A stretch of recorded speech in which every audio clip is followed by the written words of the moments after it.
That movie is a shit show. What you think you see, what you think you hear, that's what it's about. It's all a theater of the mind. No, it's garbage. It's garbage.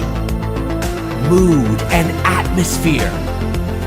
Now that I really like. That's what I'm looking for. That's what I want to see.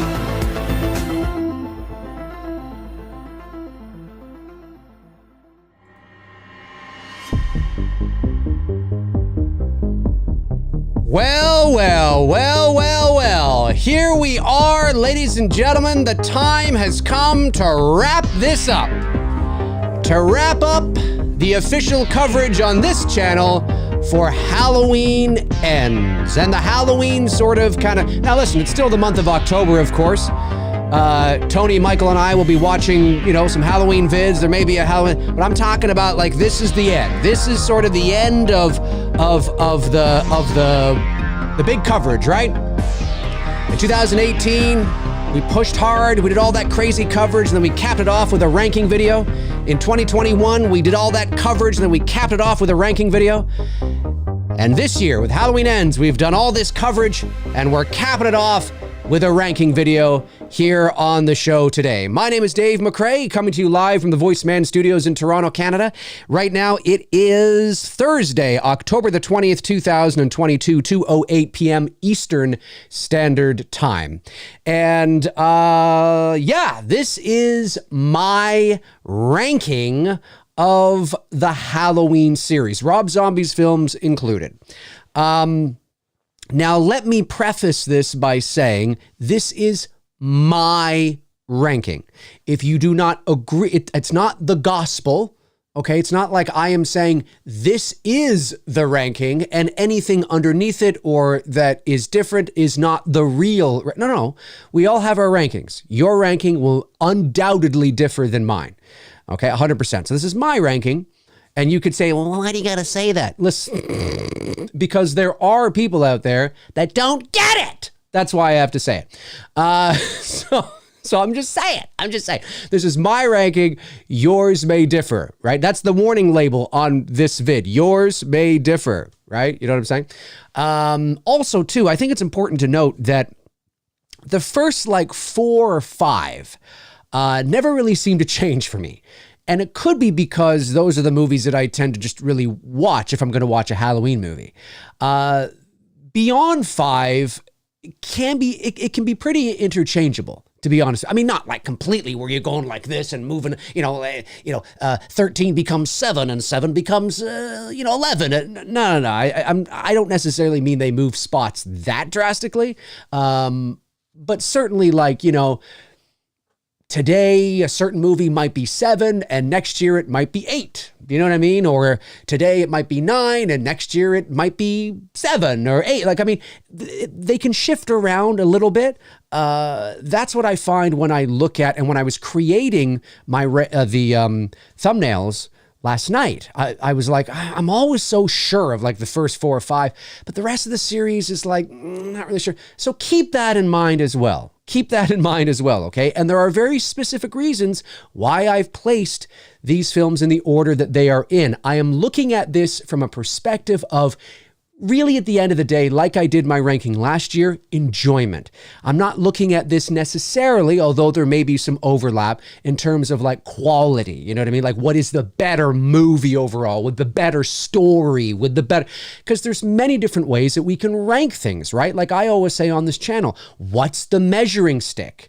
What are we measuring it against? Because a film may end up at number 6 if we're talking about this, but it may end up at number 10 if we're talking about this. Do you know what I mean? If we're ranking all the Myers masks, things might shift around. If we're ranking all the scores, things might shift around and be in a different order. If we're ranking the bloodshed, things might shift around and be in a different order, right? So I just want people to understand that where I'm coming at this from today is really my enjoyment. And I have reasons of why I put certain things in certain spots, like I just said. So when you see it, just hear me out first. It doesn't mean you're going to agree. I'm just saying, hear me out first. And then, then we can have a discussion about it. And then we'll move over to the Q&A part of the show today. So let's jump right into it. Okay. Let's go over to the other screen here. Here I am, the other screen. Okay. Now, number one, to nobody's surprise, and this is in order. This isn't like, obviously it's a ranking vid, so the order matters. And I'm starting with the best and going to the worst. So here we go. Number one for me, nobody's surprise, is the original Halloween. What can I say about this movie that hasn't already been said? Literally nothing. So let me just say it is my favorite horror movie of all time. It has been for decades. It probably always will be. Yes, of course it's dated. It's a low budget 1970s horror movie. The acting, of course it's dated, but it is timeless because of the way that it was executed. It's timeless because it uses the old school theater of the mind, right? And it's just wonderful to watch a movie from that time period. Remember it's from that time period, because obviously it's not listen, if that movie was released today, it would probably be PG and you could bring all your little kids to the film. Not really, but you know what I mean, right? So it's not the hard R that we're used to today, but it's timeless because of its storytelling execution, right? That type of theater of the mind, even if it's like watching Psycho or watching, Alfred Hitchcock's Rope or, Dial M for Murder or Rear Window. Like those films are timeless. They're dated, but they're timeless because of the storytelling, and the techniques that were used. You love watching it. And if you can watch an old movie within the context of its time period, they're so good. And Halloween sits right up there. It's such a good movie and it's still scary. Now, when I say scary, I don't mean like, I don't mean that, but like watching it and imagining what it would have been like in 1978, very different world, right? You're sitting there and you're like, fuck man, this is really good. This is scary. Like imagine watching this in 1978. Fuck, he sits up behind her, does all the, because this was one of the movies that began all those tropes that we see today, right? So, and the music and the atmosphere and the mask and all that kind of stuff. I mean, again, what is there to say that hasn't already been said? It's number one. It's number one. Number two for me is Halloween 2 from 1981. Now, this should also be nobody's or a surprise to nobody. This is a nice 1-2 punch for me. Obviously, the sequel pales, in my opinion, in comparison to the original. The original film, obviously, it's more of that theater of the mind. Part 2 is sort of an answer to Friday the 13th. But I think out of all the Halloween sequels that have ever been made, Halloween 2 feels the most like the original. And there's a variety of reasons for that. In terms of its production value, it's only 3 years removed from 1978. So in terms of its production value and the way it looks, it's got that vibe. Dean Cundy is the DP. So, obviously it's got that Dean Cundy vibe. And it picks up on the same night. And I know a lot of people aren't fans of that. I'm a big fan of that because it feels like you're watching one movie with two separate parts. Now, there is a distinct difference in feel a little bit because obviously it's more of a slasher.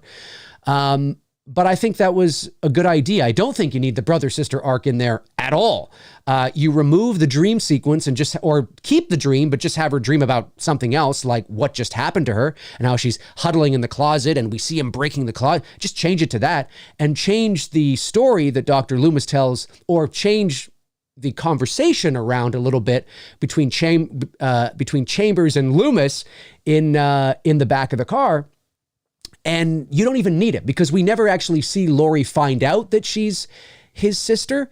So you don't need it. You could just paint it as like, well, I mean, he was trying to find the one that got away because he was infatuated with her or whatever, right? But anyway, that being said, I've said all this before. It's my second favorite. I think the soundtrack is great, and it feels very much like the most like the original film. I think Dick Warlock is, although a little bit sort of Frankenstein, I think he's great for the most part. And it's my second favorite. Absolutely. You can watch the original on its own, the way it was intended to be. Just that's a standalone movie. Or you can watch this 1-2 punch, and at the very end, he dies. He dies. He actually does die. He's burning alive and he dies. And that's the end. And it's a relatively happy ending.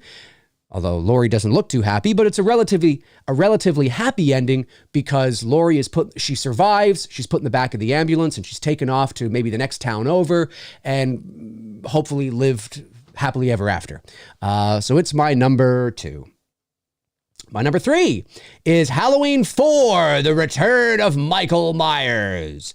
Now, again, this movie is, it's not a great film, but again, I think it probably, in terms of a movie that feels most like the original, this might come in next. I mean, you could point to a few little things like the flashback and kills, of course, probably feels most like the original. Yeah, I get that. But in terms of a movie, obviously the mask, don't like the mask.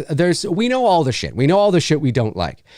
But it's one of the better Halloween sequels. Out of all the Halloween sequels, it's one of the better Halloween sequels.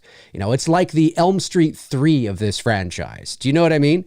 I like Danielle Harris as Jamie Lloyd. I think she does a great job. I like a lot of the lighting choices. Obviously, I don't believe it's shot anamorphic, but which is too bad. But in terms of the way that they crafted their lighting and shots, some stuff is really good in there, and Loomis is great in it. 6 bodies shared between here and Ridgemont, a filling station in flames. I'm telling you, Michael Myers is here in this town. He's here to kill that little girl and anybody who gets in his way. I mean, Loomis is on fire. He's on fire. You know what I mean? He's great in this film. So, you change the mask around and it elevates the film to about 10 more notches. There's lots to like. You know what I mean? It's a fan favorite. There's some good things in it. It's not great, but there's some good things in it. Okay, my number 4 is Halloween 2018. I put it number 4. This is pretty much the same order, I think, that I had last year. This really hasn't changed. Halloween 18 for me is when I first saw it at the world premiere here in Toronto, I walked out feeling disappointed. Not because it's a bad movie. 18's not a bad movie. I think I gave it like a C+. I might push that a bit higher now that I've seen the rest of the trilogy. But I think 18, I've always said this, 18 is a really good modern day slasher movie. It's just not a very good Halloween movie. Although I will say it's a hell of a lot better of a Halloween movie than Halloween Ends was. But that being said, so that might, in retrospect, I'm like, come here, little Halloween 18. But it's fine. I think James Jude Courtney is amazing. Obviously, they finally got the mask right out. So many years, decades of the mask they finally got the mask right. Courtney knocks it out of the park. Carpenter's score, oh my God, is incredible. I mean, there's a lot to like in this movie, even if it's kind of like, there's enough going for it that it's fun to watch because of that, because of Myers, because of the mask, because of the score. Some of the kills are pretty gnarly, but overall, there's just there's certain, like I said 4 years ago, there are certain creative decisions that around the character of Myers and around sort of the way they craft certain shots, craft some of the momentum with the character and things that they just didn't do. They just didn't do. And it's not wrong. It's just difference in creative choices. That's all. They're just creative choices I would have done differently. And I would have, made the film feel a bit different and, all that kind of stuff. But it's fine. It's fine. It's certainly not the worst of the series, I can tell you that. It's one, regardless of what you think about the movie, it is absolutely one of the better Halloween sequels, no doubt. No doubt. No doubt. So it's my number 4 right now. My number 5 is Halloween 3, Season of the Witch. Now, this is a movie that I think I like more now than I did, 20 years ago. I don't love this movie, but I appreciate it for what it is because I think I see the potential in the story. I see the potential in the story, especially now. And that's why I think maybe Malick might be taking a hard, long look at Season of the Witch. I'm not 100% sure, but I do think that I know there's a lot of people that love this movie and would like to see a sequel to it. I don't love it enough to care if they ever make a sequel. I would be totally okay if they just rebooted and remade the whole thing, because I think you could tell that story now more effectively, to be totally honest with you, with a bigger budget and higher production value. But I wouldn't be against there being a sequel either. It's got a built-in fan base. It's less of a risk than doing, the Charlie Bowles story. Although they just did the Corey Cunningham thing, and who knows? But anyway, but I like it. I like it. And I love that image. I've always loved the poster of Halloween 3, where you see the silhouettes of the kids there. It's eerie. It's just eerie against the setting October sun, that red sky. It's great. It's great. I mean, the movie's not great, but it's certainly fun. It's fun. And the score to Halloween 3 is fantastic. The score is probably the best thing about the movie, to be totally honest with you. Alan Howarth comes back and does the score. It is a great score. A great score. And, sleazy Tom Atkins is always great too. All right, my number 6. Now, there is no doubt in my mind, so I'm going to preface this. There's no doubt in my mind that my number 6 here is going to cause some of the people watching live or some of the people watching after the fact to go, what? And get on their computers. Just calm the fuck down, okay? And listen to my thoughts of why I placed it here, okay? Just listen. You don't have to agree, but I'm not making these decisions arbitrarily. There's reasons why, okay? All right, here we go. You ready, folks? Here we go. Let's just tear the Band-Aid off. Halloween Ends, ladies and gentlemen. Halloween Ends is in my number 6 spot. I can hear people now going, oh, you lost all credibility, McRae. You lost all credibility. Your credibility. Yeah, just shut up and sit down. Okay, so here's why. There's people right now going, God, Dave, God. Like Napoleon Dynamite. Gosh. I'm just busted all your balls. Okay, so the reason why I put Halloween Ends at number 6 is because Halloween Ends is a very frustrating movie for me. I don't like this movie. I don't. But I don't hate this movie. And that's why it's so frustrating. And if you followed my still loud, because I can picture people right now going, ah! I love you guys. If you followed my coverage over the last week, you'd know my thoughts on this, right? I agree. Like I agree with all the issues that people have said. I agree with. I absolutely, the way they handled Myers, the way you see him all emasculated, the way they've done this, and Myers is hardly in it. What the fuck is it? I agree with all of it. But I didn't think I was going to like the Corey story on its own. The Corey story on its own as much as I did. And I've often said, I said on Two Dudes the other day, I said, this movie was actually pretty good, ironically, until Michael Myers showed up. And that's why I'm like, I want to see that story.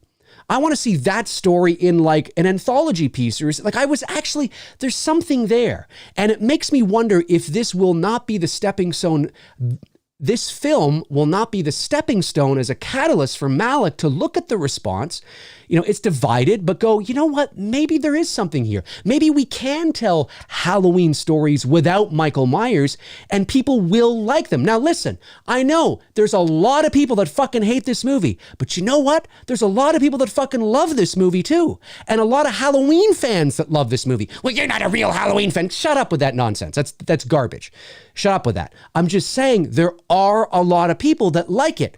Now, I don't like it to the same degrees they do, but I understand what about it, what it is about it that they like. So I sit back and I think to myself, and I've watched it 3 times now, and I enjoy the Corey story, but it's frustrating because it's like, why is it in this movie? And again, it's not that I don't get it. I understand it. I understand the cinematic language. I understand the symbolism. I understand the layers. I understand the reason why they told this story. But as I've said during my coverage, you did not have to tell this story alienating Michael Myers, putting him on the sidelines in his own fucking finale in order to get the same themes and messages across. You did not have to do that. That was a creative choice. Why? I don't know, but you did not have to do it. You could do it, which is what they did, but you didn't have to do it. It's not like we will not be able to deliver on these themes and this narrative and this symbolism and these messages unless we sideline Michael Myers.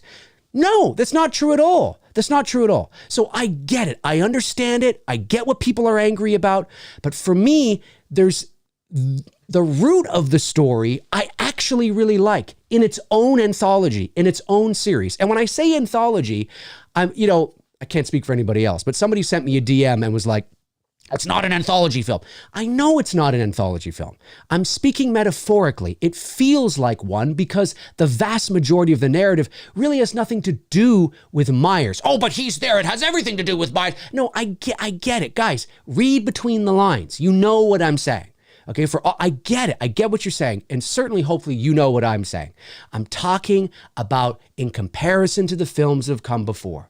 And I'm simply saying that the core root of this story, I think, was strong enough to tell in its own thing. And like I said during my coverage, you could have had it as just this all-American kid from Haddonfield who experiences this horrible thing one night and he falls into madness, right? And instead of Myers infecting him with his evil, it's the town that is infecting him with evil. And so that's a compelling story, and that's why I'm like, you know what? I kind of enjoy watching that story play out. And then Myers shows up. So it's a weird dichotomy for me. I can absolutely, I will say this though, this movie's not going to move up. It's never going to move up. So it's not like I would do a ranking in the future and you would see it at like number 3 or something. If anything, it will just continue to move down. But right now, it's frustrating because I don't like the movie at all, but I don't hate the movie either. It's a weird dichotomy. It's a weird thing.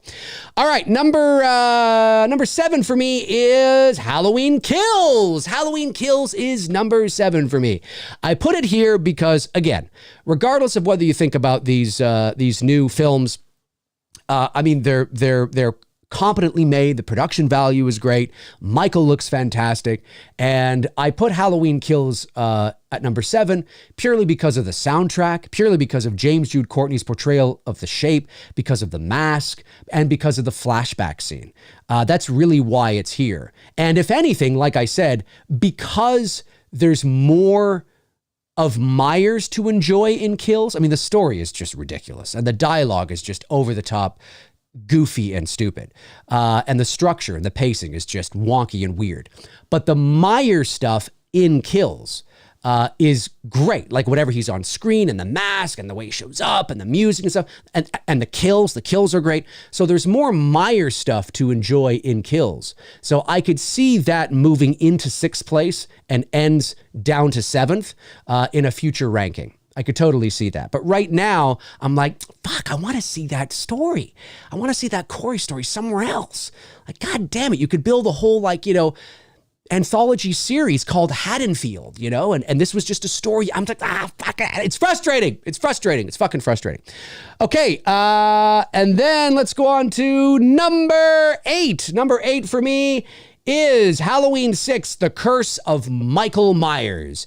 I put Halloween 6 here. Listen, Halloween 6 is a dog shit of a movie, but it's got probably the best fall atmosphere since Halloween 4. So you had Halloween 4, which had great fall atmosphere. And then you had Halloween 5, and then you had Halloween 6, which kind of went back to that atmosphere. It's got great atmosphere. The kills are great. The soundtrack is pretty good too.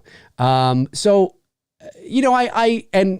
last time we see Loomis. Now he's hardly in it, but it's the last time we see him. So I'm like, it's kind of odd.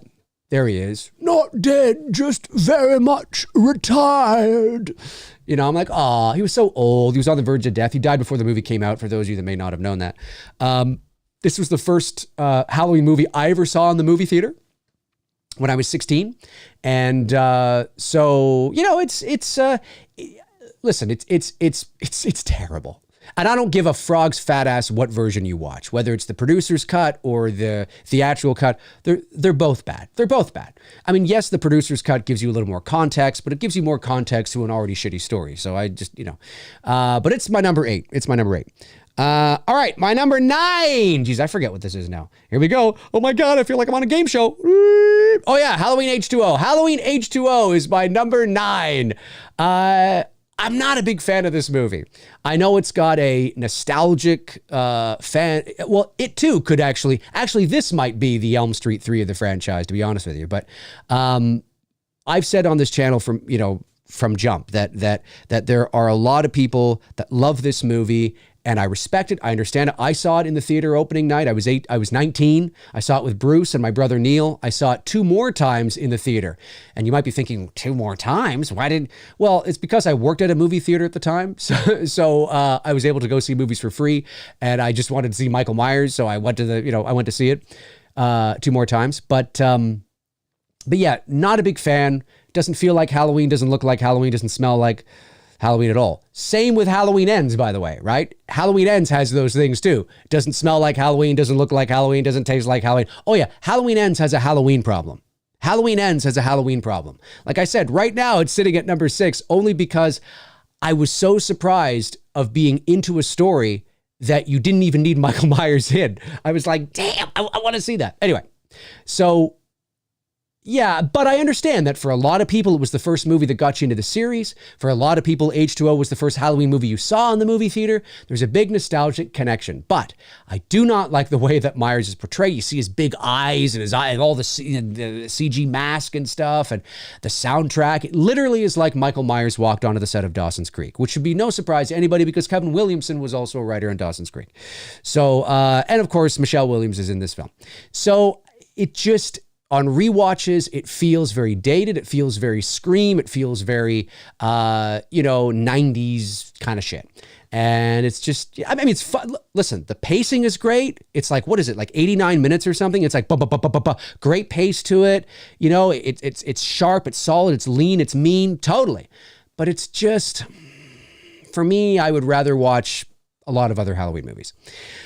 Okay, number 10 for me, this might surprise some of you, is Halloween 5. You might be like, well, why isn't this lower on your list? Why isn't Halloween 5 lower on your list? What the fuck, man? Well, the reason why Halloween 5 is here, again, think about what I said at the top of the show today, right? I'm judging this based on how I enjoy, like, where do I fall in my enjoyment? Well, Halloween 5, Dr. Loomis is fucking crazy. Halloween 5 is one of those movies that I enjoy watching because it's just batshit fucking stupid. Do you know what I mean? Especially from where we came from with 4. You know, you watch 4 and then you watch 5 and you're like, what? Like, what is going on? Like, what? And it's just, I love to rib on 5. I think I actually like to rib on 5 more than I do Resurrection, to be honest with you. Or maybe I've just ribbed on 5 more than I ribbed on. Anyway, 5 sits here because, it's an abomination. It is awful, but I really enjoy watching it because of that. And just looking at, poor Don Shanks walking around under the tree like he's a lost puppy and the whole mute psychic thing and Uncle and Michael crying and it's like, what is going on? The man in black gets off the bus and kicks the dog just to let you know that he's a bad dude. I mean, why did you have to kick the dog? I think just you ominously getting off the bus in these black boots, jingling and his briefcase. You don't have to kick the dog. I mean, come on, man. That's not a fight. You're kicking this little puppy. I wish the puppy would have been like, my leg! Sound like a gremlin. But it's just so silly. It's just so silly. But it's terrible. It's terrible. Anyway, and the Myers house. What the? Again, that house in Halloween 5 is amazing. Let me state this for the record. That house in Halloween 5 is amazing. But it's not the Myers house, right? It's like looking at Halloween Ends. This story is really cool and interesting. but not for this movie, not for the third act in a trilogy, not for the final installment in Michael Myers' story, not for the, you know, the swan song for one of the greatest slashers in cinematic history. You know what I mean? So I kind of feel, it's like, this is a great house. This is look at this house with this gothic, this is great. Put it in another movie. Another movie. Oh my God. That's me. So that's number 10. My number 11 is Rob Zombie's Halloween 1. So you're sitting there and you're thinking, what? Well, again, now the first bit of Rob Zombie's Halloween 1, I can't fucking stand. I can't. I applaud Rob for making it his own. And certainly part 2, he made his own. But at the end of the day, I not a big fan of this movie.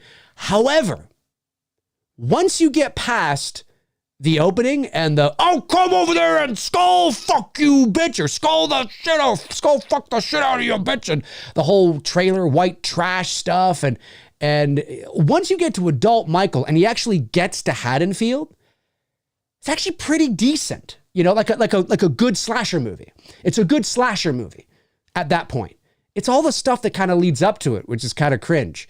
Not kind of cringe, it is cringe. And you know, I've told this before, but in 2007 when the movie came out, I took my mother to see it because my mom was a big Halloween fan. I mean, a big fan of the, you know, first movie, right? And at that time, my mother was 63. So I'm sitting there beside my 63-year-old mother. Now, I don't know what kind of, you know, relationship you guys have with your parents, but, you know, anything to do with sex or saying, I'm going to fuck you, man, or whatever. It's awkward hearing that shit sitting next to your parents. Even at that age, I was 28. And I'm going to crawl over there and skull fuck the shit out of you, bitch. I'm just like, oh God, I got another 2 hours of this. Yeah. But anyway, she was cool. My mom was awesome. I miss her a lot. All right. Oh yeah, so I did say, right, like the first, but it's like the last half where you're like, I'm actually kind of, this is all right in terms of it just being a slasher enjoyment. Just let's watch this. Just, you know, it's intense. It's fun. Number 12 for me is Rob Zombie's Halloween 2. The only reason why it is not dead last, although you could put this dead last with Resurrection, but the only reason why this is not dead last is because of the dream sequence at the beginning. I think the dream sequence at the beginning in the hospital is fantastic. I mean, you guys know me. How many times on this channel have I talked about having a Halloween movie with that level of intensity of a storm, like that kind of rain? The rain is teeming down.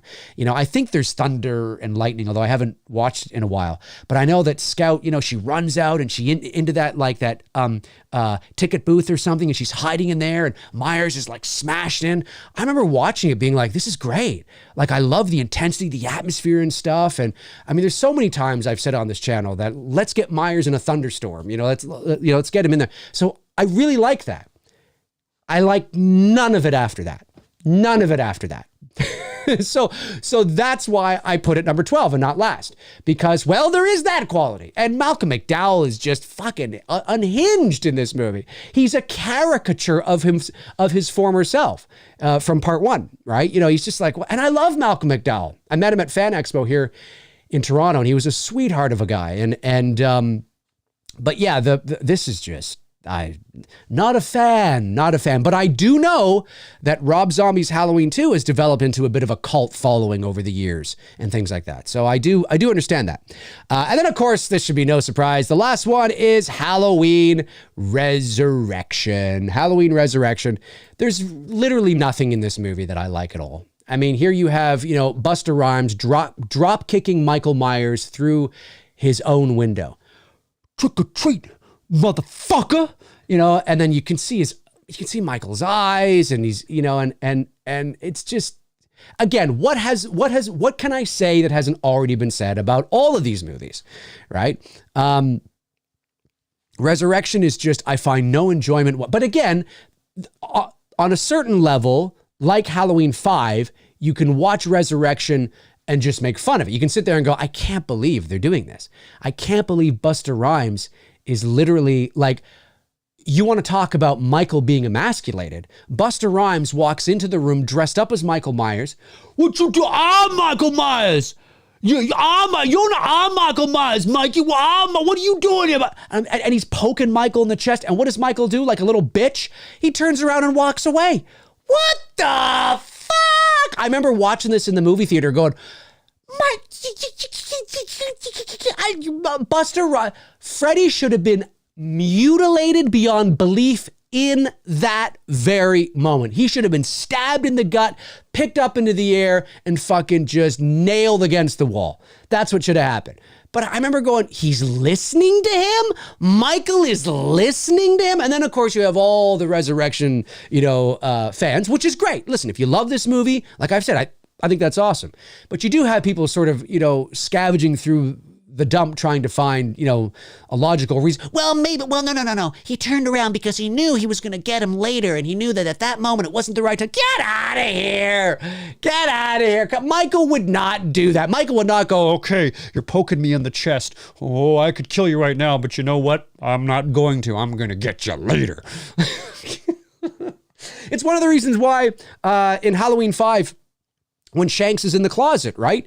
And he doesn't strike. He comes out of the closet and he just decides there's no mood, there's no atmosphere. The mask in 5 is garbage. The mask in, Resurrection's garbage. I mean, oh man. These two films, where are we here? 5 and Resurrection. Those two films, if you follow me for any length of time, I do love to rib on them. But it's all in fun. It's all in fun, folks. This is all supposed to be fun. And by the way, just because it's the internet, if you were offended by my prefacing my thoughts against ends, don't be. I'm just busting your balls. If you hate this movie and you think it's the worst Halloween movie of all time, you have good reasons to think that. Like, sincerely, you do. You have very good reasons to think that. And me putting it here is not me selling out. The Michael Myers stuff is dog shit in this movie. The Michael Myers shit in Halloween Ends is terrible. I understand why he's like that. No, Dave, he's weak because I get it. But you did not have to tell that story to deliver the message and themes you wanted to. That's all I'm saying, right? So I empathize on both sides. Like, I can see both sides. It's just that damn Corey story. I was like, I want to see this, but somewhere else, God damn it. Damn it. And Courtney looked great in what there was of him, I guess. But anyway, that's where the ranking is. But I could totally see Ends, like full transparency, I could totally see Ends probably slipping after the honeymoon phase is over of me being really into the idea of that story being an anthology piece, and really being into Rowan Campbell's performance. I could see 6. I could see Ends falling to probably an 8 or a 9, maybe somewhere in there. I could see it falling down there over the next while, but that's where it is right now. Like I said, because of how I just want to see that somewhere else. Anyway, so that is my ranking of the Halloween franchise as of right now. That is my ranking of the Halloween franchise as of right now. If you are watching live, or if you're watching after the fact, comment below and let me know your Halloween ranking and where you would place the films, and maybe as to why, right? You don't have to write long diatribes, but I just mean like maybe you have like a few bullet points as to why. That would also be cool too, because sometimes seeing a ranking list, I don't know why you're ranking it that way. Like, what's the measuring stick? And sometimes I like to challenge people to think about that, because in the world of fandom, we are very surface level with our reasons at times, right? Like, what's the most iconic this, or, what do you think is the best such and such? It's like, well, what are we measuring against? You know what I mean? Because if I was to say, if I ranked the movies based on score, that would be a very, very different ranking, right? I mean, the Halloween Ends movie would be like near the bottom. Although it's got a great score in and of itself, for me, it's not very, I don't really feel it as a presence throughout the movie. So I would put Ends like near the bottom, right? If I was ranking scores, right? If I was ranking masks, Ends might move up. Do you know what I mean? So that's why it's important that we understand why does Dave rank it like this, right? Dave's not saying that, 6 is a worse movie than Ends, or that 3 is better than that. It's all about enjoyment and what I find in there of why I'm ranking it that way. So just always remember that. Because depending on what you're measuring, these fucking movies can switch. Maybe not the first 4 for me, but definitely the last, I would say, 9 can shift around quite a bit depending on what we're measuring. So anyways, let's jump over to the chat room and see what you guys have to say. And let's have a little bit of a Q&A today. And yeah, comment below and let me know your thoughts. Oh, I can hear it now. I can hear people going, why do you have to be so like, you have to be so pretentious? But I'm not trying to be pretentious. I'm just having fun. Can we have fun again? God, I poke fun at myself all the time. Let me see here. Let me go over to, I'm just laughing because I don't know. It's just the online discourse is just, it's crazy to me. It's crazy how upset people have gotten over this. Oh man, it's only a movie, folks. It's only a movie. It's only a movie. Okay. I just want to make sure I don't miss any super chats. I know a few came in earlier, so let me just get a few of these here. All right, we've got Carl the Third sends in $4.99. Thank you, Carl. Says Halloween, Halloween 2, he's giving us his ranking. Halloween, Halloween 2, Halloween 4, Halloween 18. We're in line there. Halloween H2O, Halloween Ends, Halloween Kills, Halloween 5, then 6, 7, Rob's Garbage. There you go, folks. Antonis Andriotis sends in $5, says, Dave, do you think Halloween Ends was a bad Halloween movie but a good horror movie? I think there is some validity to that. Halloween Ends is not a good Halloween movie. It's a worse Halloween movie than Halloween 18. It's the worst Halloween movie in the franchise. 100%. Halloween Ends is the worst Halloween movie in the Halloween franchise. If you're measuring it based on that, right? But in terms of a decent horror movie, it's fine. It's fine. Yeah, like the Corey story about this kid. Yes, that's what I mean by it's like there's 2 or 3 movies meshed into one. It's like we're watching this psychological, it's like I'm watching this movie about this kid who was on this really good path. This accident happens. Oh my God, what the hell is he going to do? The town is bullying him. He just goes down and down and down further. And that's compelling. That's interesting. That's an interesting character study. I was into it, surprisingly. And then Myers showed up and it ruined it. You know what I mean? So yeah, I do agree with you. From a certain point of view, it's an interesting, like I said, I know I have beaten this to death, but just imagine that story in its own film, not even related to Michael. And you could even have Laurie and Allison in it. Like I said, it's a Tales from Haddonfield, like a Castle Rock. It's like that kind of thing. It may have worked. It may have worked, but not for the finale of a fucking this trilogy. No. So I agree. Yep. I do. Eddie Chase sends in $5, says, given recent films, what director would have been better than David Gordon Green and why? Poole? I don't know. It all comes down to the story, right? I think there are a number of directors that could have done just as good. I don't think he's a bad director. I really don't, because I think 18, although there were creative decisions I would have done differently, I think 18 is solid. It did well. It was solid. It's like The Force Awakens, right?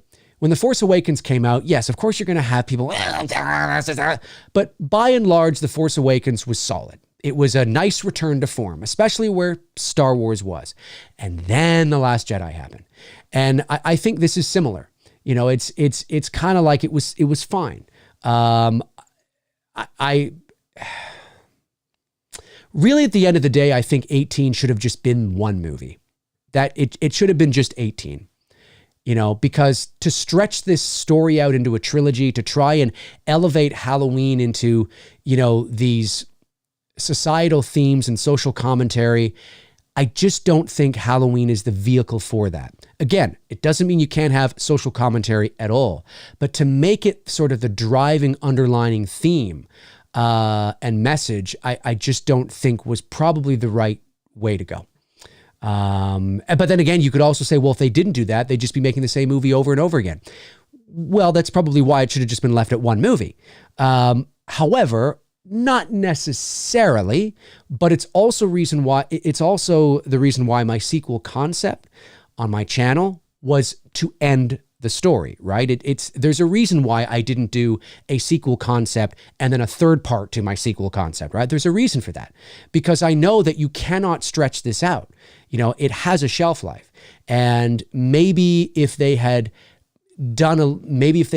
sort of combined the story with, or certain things from kills and ends together and made it sort of, that's kind of like, maybe then, you could get a movie out of it and make it sort of the sequel to but they were trying to stretch this out because it's successful, right? So they try to make up things as they go along and try to, stretch something out that just doesn't have the elasticity, so, but there's a bunch of directors that probably would have done a good job and a worse job. Good Real Hunting sends in $1.99, says, any faith in David Gordon Green for Exorcist trilogy after ends? Yeah, I think so. Like I said, I don't think he's a bad director, and it's a different story. It's a different script. It's different characters. The only thing I hope, and I would assume that David Gordon Green has, that he knows this, is that The Exorcist is, of course they know this, and in his recent interview with Collider, he touched on The Exorcist, and he was saying the right things that made me think that he gets it. The Exorcist is not a slasher movie. The Exorcist is not a blood, guts, and gore movie. The Exorcist is really a psychological thriller drama. That's what it is. It's a horror film, yes, but it's more psychological. When you watch that first Exorcist film, there's a lot of deep layers that are going on there. It's a character-driven movie. Really, The Exorcist is a character-driven movie. It's not a plot-driven film. There's a lot of character development. So focus on the characters. It's not about just, seeing the demon and seeing, people crawling on the ceiling and all. It's not about that. You can have that, but it's not about that. That has to be earned. We have to get emotionally attached to the characters, and that's what it's really all about. And I think he knows that. And I'm hoping that that's what I see, is a character-driven, very eerie psychological horror film in this Exorcist film. But again, they have the rights to 3 movies, I believe. That doesn't necessarily mean they're going to make 3 movies, because if this Exorcist sequel fails, then they don't have to make 2 more. But they have the rights to make 2 more in case it's as successful as Halloween 18 or in the same ways, and then they can go on to do the next movie. So it's there if they need it, but not necessarily. So they'll start with one. And I imagine that The Exorcist that comes out in October of 2023, next year, a year from now, I imagine will end in a similar way as Halloween 18 did, which is it ends and you could leave it there, which you could totally do, or you could go on. So I have a feeling The Exorcist will end in a similar way, where it's kind of like, oh, yep, we could leave it there, or we could go on. Just in case it is hugely successful. So, but yeah, I'm cautiously optimistic right now, but we'll see. Chud's Corner sends in $1.99, says, you better give Resurrection some love, Dave. Oh, what is there in Resurrection I could give some love for? Well, there's one particular shot when when the security guard is outside and he's locking up the gate or something, and you see Myers kind of walking I think he's walking in the shadows underneath a tree or something. That's a cool shot. And because the mask is really based in shadow and stuff, it looks kind of cool. That's cool. But the rest of the movie, man, it's dog shit. It's just so bad. It's just dog shit. It's so bad. Everyone get ready sends in $4.99, says, did you notice it ends towards the end of the intro that Carpenter dropped the kick drum and it was just the piano like you wanted? Sounded nice. Did you notice it ends towards the end of the intro? I did not notice that. I will have to go back and pay attention. That's really cool, man. That's really cool. Yeah, I much prefer the Halloween theme without the kick drum. It doesn't ruin it for me. It's been there for decades. It was there on the official release of the soundtrack when it first came out. But when you watch Halloween from 1978, if you pick, and no matter where you're watching it, Blu-ray, 4K, VHS, DVD, it doesn't matter. Steve Miner. It doesn't matter. The opening, it doesn't have that drum. It just has that tick, tick, tick, tick, tick, tick, tick. It's so good. You don't need that drum at all. And that's how I like it. Anthony T sends in $5, says Corey grabs Michael when he goes to comfort, Corey grabs Michael when he goes to confront to kill Lori. Then Michael turns around and chokes him to death. Why do you think Corey tried to stop? Hang on a sec. Corey grabs Michael. Oh, when he goes to confront to kill Lori. Then Michael turns around and chokes him to death. Right. Why do you think Corey tried to stop? I don't necessarily think that was Corey trying to stop Michael. I think that was just Corey reaching out to Michael, maybe for help. You know, maybe he was asking for help. And then, of course, Michael doesn't give a fucking shit. He doesn't care. He feels rejuvenated enough to at least go take on, the broad in the next room. So he didn't care. He's like, I don't need you anymore. Goodbye. That's what I think it is. I don't think it was necessarily like, to stop him. It was probably like, hey, dude, I need your help. And he's like, I used you. That kind of thing. That's what I think it was. That kind of sounded like Donald Duck. Dan of Earth sends in $10, says, wonder how differently ends would feel had they done the fight and killing of Michael at the beginning of the film, then do the Corey arc, Lori healing and noticing the darkness in him. Yeah, I just don't know the ends, how they would have done the fight. The ends would feel had they done the fight. Had they done the fight and killing of Michael at the beginning of the film? Yeah, I don't think that would have gone over well either.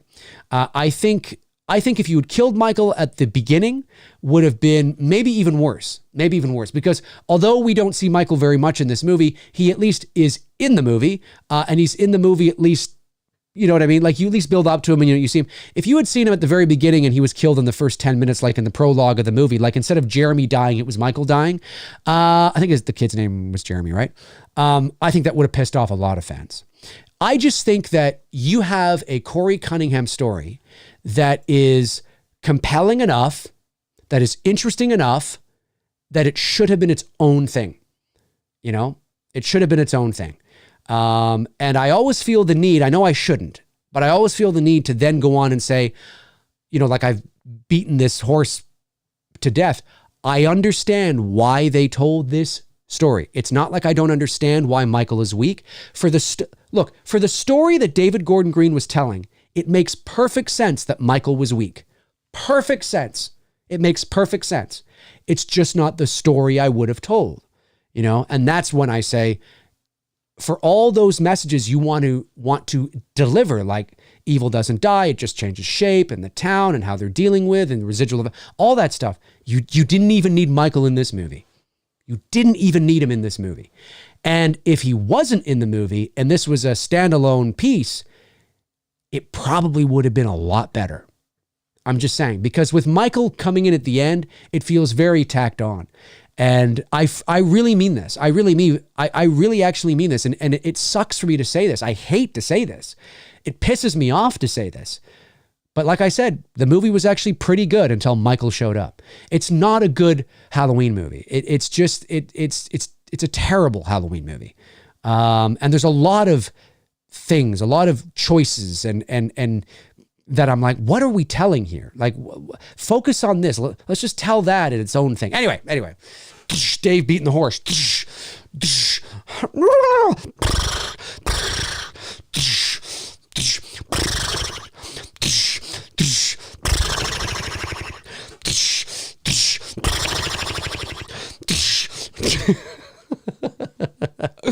That's me beating the dead horse, ladies and gentlemen. That's me beating the dead horse. All right, Andrew Stevens, my man, one of my mods, sends in $5. Thanks, Andrew. It says, real reason why Dave put ends in 6th place. Rohan and Dave are Canadian and love late night chocolate milk. Is he Canadian? I didn't know he was Canadian. Hey, shout out to my fellow Canuck, Rohan Campbell. That's cool. I didn't know that. Yes, that's right. Corey loves some chocolate milk. When I was in the theater and I saw that, I was like, and I had just come from a restaurant where I had a big glass of chocolate milk. So it was really funny. That was really funny. I was like, but he never got to drink. Well, he got to drink it later in the movie when from the convenience store, but he didn't get to drink it that night. That's funny. I didn't know that, man. I didn't know he was Canadian. That is clearly the only reason. Like, I'm going to be honest with you. That is the only reason. Let's be totally honest here. All right, just going back here. Want to make sure I don't miss any. All right. Anthony T sends in $2 and says, after movie, I drop kicked my Michael Funko Pop. Did you really? Did you seriously do that?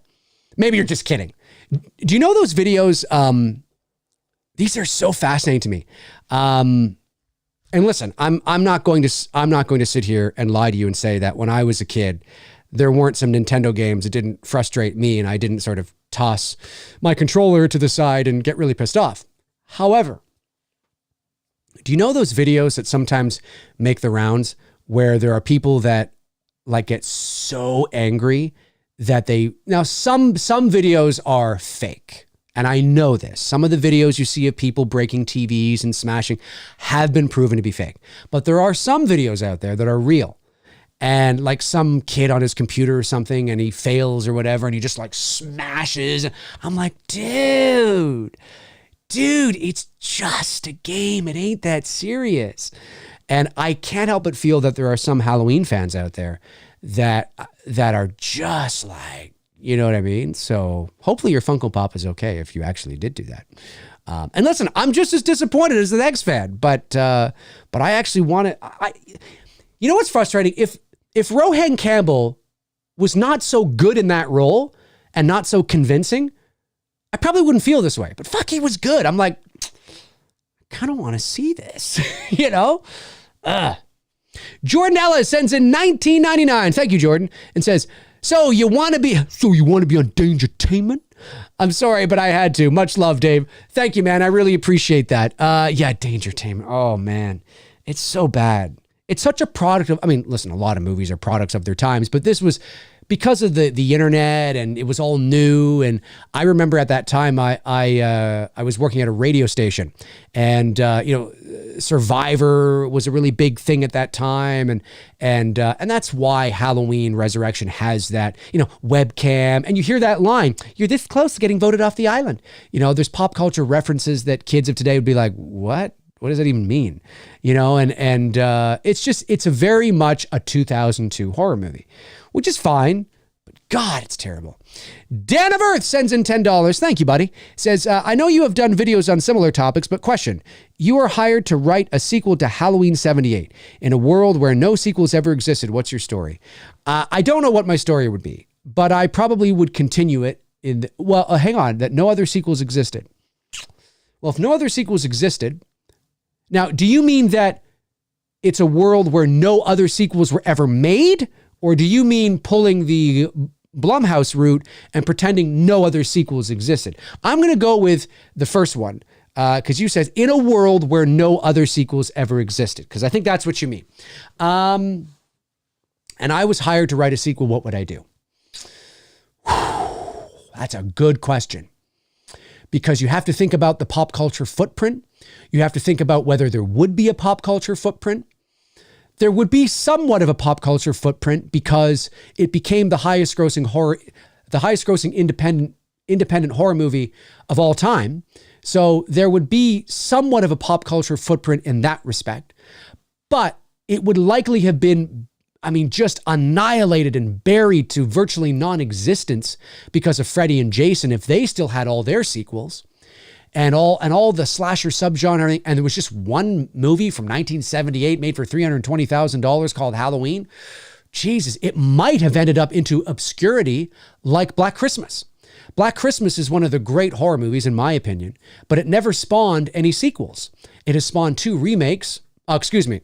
It did spawn a sequel. It's Me, Billy, if I do say so myself. But you know what I mean when I say that. There was never a sequel made officially. Just 2 remakes. And Black Christmas is a movie that everybody's heard of, but not everybody's seen. And a lot of people have seen it, but they think, there's lots of people that think it's boring. And I'm sitting there and I'm thinking, Halloween may have wound up into that category. Now, maybe not, because Black Christmas was not necessarily a box office success. Halloween was. Oh my God, it was ginormous. But if I was hired to make a sequel to this obscure 70s movie that has maybe a virtually no pop culture footprint, what would I do? That's a very good question. I would either pick up the same night, continuing it, but I probably wouldn't do that. I don't think I could pick it up. You know what? To be totally honest with you, I could see myself doing the Halloween 18 thing. I mean, in that respect, Halloween 18 makes sense, right? If you think about it. It's a very good question. I don't know specifically what I would do, but I could see it either being picking up from the same night or doing a Halloween 18 type of movie, fast forwarding 40 years. It makes sense to do that, and Jamie Lee Curtis would still be a bona fide star. So there would still be that attraction. So maybe that's what we do. Maybe that's what we do. That's a very good question though, Dan. I'll have to think about that more. Noah Sharp sends in $4.99. Thank you, Noah. Says, the way they handled Michael Myers in Halloween Ends was, in the words of Donald Pleasance, rubbish. I could not agree more. Yeah, very disappointing. Yeah, it's very disappointing. And maybe I would be more disappointed. I mean, even more disappointed and yelling and screaming for those who wish that I would do that, because there are some viewers of mine. I've heard from them. I've gotten DMs from them. I've gotten people calling me out saying I'm not being genuine, and it's so comical to me. Like, yes, I'm not. Of course, you know what I'm thinking. But there are some people that feel that the only way the only way that the words I speak are true is if I'm yelling and screaming and confirming what they already. But this usually comes from people that, and I say this with all due respect, this usually comes from people that show a pattern of this behavior, that are either trolls that like to just be a contrarian for the sake of it, or people that have shown a pattern of really not understanding nuance. Like, really take everything so literally and don't and can't really sort of separate and look at what I'm saying from more of a nuanced perspective. There's a lot of people that show patterns of that. That's why it doesn't get my knickers in a twist. Where if somebody like Darren Sands from the Slaughtered Lamb Movie Podcast all of a sudden was like yelling and screaming at me, I'd be like, what's going on here? Because he's such an intelligent film guy and he understands nuance and perspective, I'd be a little like, oh my God, that's awful. What's going on, right? Because I like Darren. But if some guy that just does it all the time, it's fucking, you know what I mean? But yeah, no, it is. It's rubbish. It is. And it's so unfortunate because it didn't have to be that story. Antonis Andriota sends in $5 again and says, what's your favorite kill in Halloween Ends? For me, it was the guy that got his head bashed and got his tongue cut off. Yeah, I think that's my favorite too. And ironically, that's not even a Michael Myers kill. Michael Myers had one kill in this movie. Well, he had two kills in this movie. He killed the Mulaney cop, Doug, I think his name was, if I'm not mistaken. And then he killed the nurse. And that's it. He didn't kill anybody else. So, yeah, it's unfortunate. But I would say that, it's the DJ because it's the most visually pleasing kill. I don't understand why he cut off his tongue. I guess that was just he didn't have to cut off his tongue. He could have just left him there. But I guess, why not? Why not, right? Yeah, that's my favorite. That's my favorite too. Jose Reyes sends in $4.99, says, hi, Dave. If it wasn't for that masterful score in H3, it wouldn't be my favorite film in the franchise. Ooh, it's your favorite film in the franchise? What's your favorite mask from the H3 film? That's a good question. If it wasn't for the masterful score, you mean... No, you said it wouldn't be my favorite film in the franchise. So Halloween 3 is your favorite film in the franchise just because of the score. Is that what you're saying? Or do you mean that it's your favorite score in the franchise? But anyway, either way, what's my favorite mask from Halloween 3? Ooh, they're all good. I'm probably going to go with either the witch or the pumpkin. The skull masks and skulls are a dime a dozen when it comes to horror movies and things like that in terms of like symbols of Halloween. So is a pumpkin and a witch. I get that. But there's something about the witch that is it's creepy, and seeing the spider kind of come out of the mouth and And the pumpkin mask is cool too, but I don't know. They're all really good. They're all really good. But I'm going to say maybe the jack-o'-lantern. I'm going to go with the jack-o'-lantern. Pumpkin. Gentilon James sends in $5 and says, if Green called you and said he messed up and needs your advice on how to bring this Michael back after what happened at the end, what do you tell him? Can you imagine? Okay, hypothetically, in a dream situation, Dave, it's David Gordon Green. I'm calling you because your name is Dave and us Daves got to stick together. These are the Daves I know. These are the Daves I know. Shout out to New Kids on the Block. Kids in the Hall fans. Okay, I would say, well, there's not much we can do. I'd say you fucked up, Dave. There's nothing we can do. No, I would say, and we need to fix this. There's nothing you can do. There's nothing. Look, that's why that whole petition about, people are angry. People need to voice their frustration, so they start petitions. But as I said on my social media post the other day, just as long as people know, petitions never work to have a movie remade.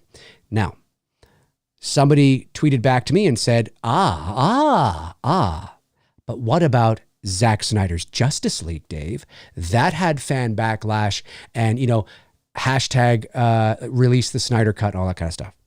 And then I responded and said, I sound like Jeff Goldblum. Yes. But that wasn't a movie that was released and then remade. The Snyder Cut was basically half made. They just had to go back and do a lot of reshoots, mind you. Like, they put in a lot of money for reshoots, but it was not a movie that was like it's not like they released Zack Snyder's version of Justice League. Nobody liked it, and then they went back and decided to remake it. It's not. I get what people are saying when they try to use that as an example, but it's not the same thing. This is art.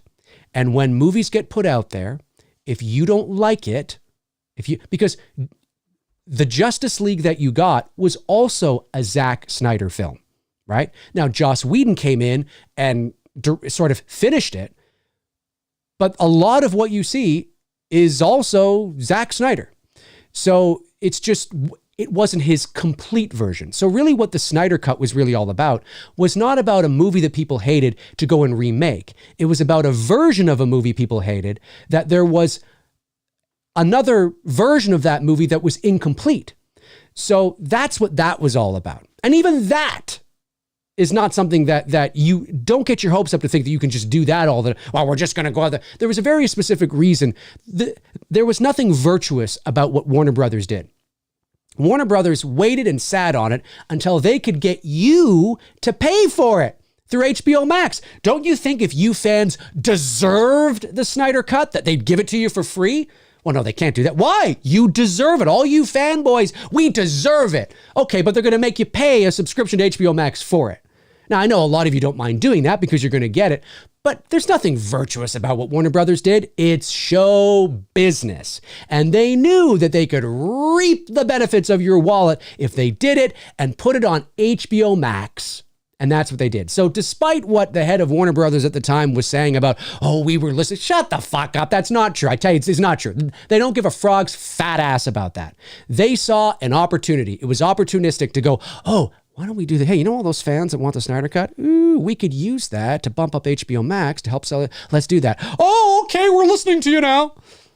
It's not the same thing. So if you feel like you want your voice heard, I get it. People start petitions for the dumbest shit, and everybody signs it because you've placed your voice somewhere and it feels like you've done something. You've accomplished something, right? But just know Halloween Ends will never, ever be remade because you didn't like it. It ain't gonna happen. So as long as you know that, sign any petition about it you want. Sign any petition about it you want.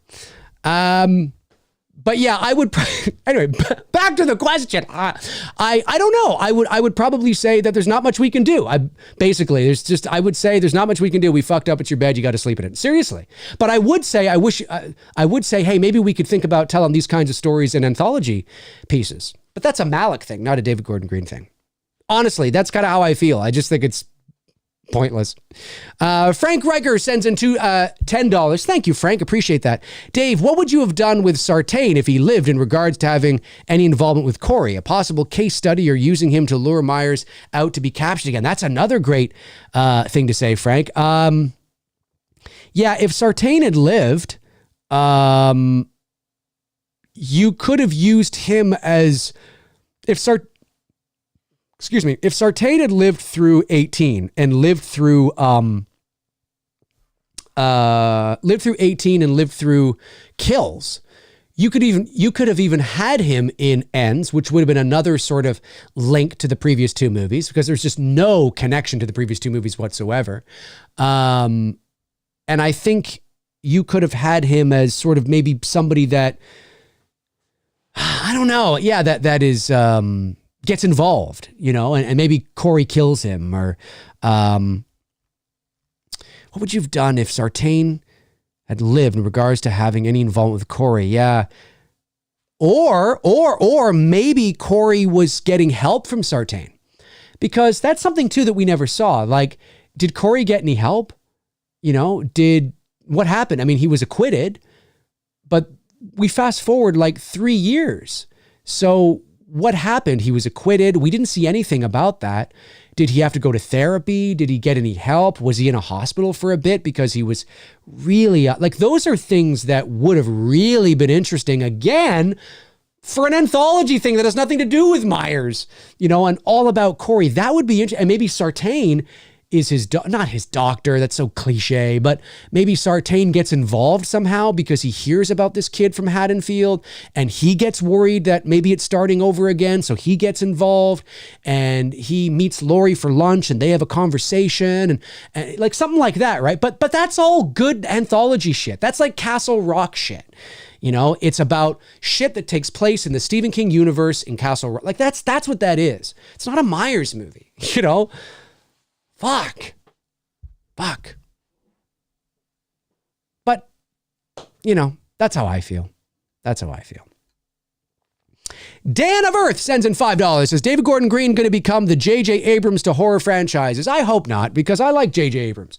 I think J.J. Abrams gets, I'll be honest with you, I think he gets unjust criticism and attacks from nerdy, sweaty fanboys who just take this shit far too seriously. I think The Force Awakens was a terrific return to Star Wars form, because people forget that Star Wars was in the shitter.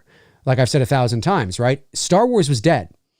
And despite the fact that we might now have a renewed interest and appreciation for the prequel trilogy, it was prequel haters. It was those films that largely pushed George Lucas into retirement. It was those films that caused the nerdy fan base to say things like, George Lucas ruined my childhood. That's where that comes from. It comes from the prequel trilogy. Now we have renewed interest and appreciation because time has passed and you've got 3 other films that people don't like. So now there's somebody else you can make fun of now.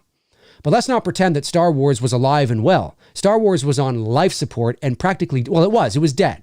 So J.J. Abrams came along with Lawrence Kasdan, who wrote The Empire Strikes Back and Raiders of the Lost Ark, came along and they delivered, yes, a very fan-servicey, but definitely the most feeling Star Wars movie in 30 years. And it was to set things up. It was to get the ball rolling. And despite what you might have thought about it, there was so much hype around The Last Jedi. So what does that tell you? There was so much fucking hype and interest around The Last Jedi. It was insane. Well, what does that tell you? It tells you that The Force Awakens was good enough that people, yes, I know, it's kind of like A New Hope and you got I get all that, but people liked it.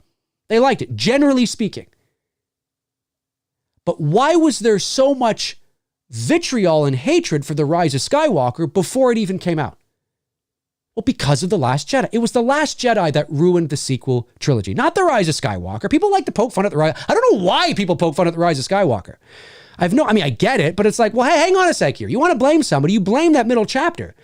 That's what you blame, because they're 2 first acts. Rian Johnson essentially took all the setup and did his own thing. You cannot do that.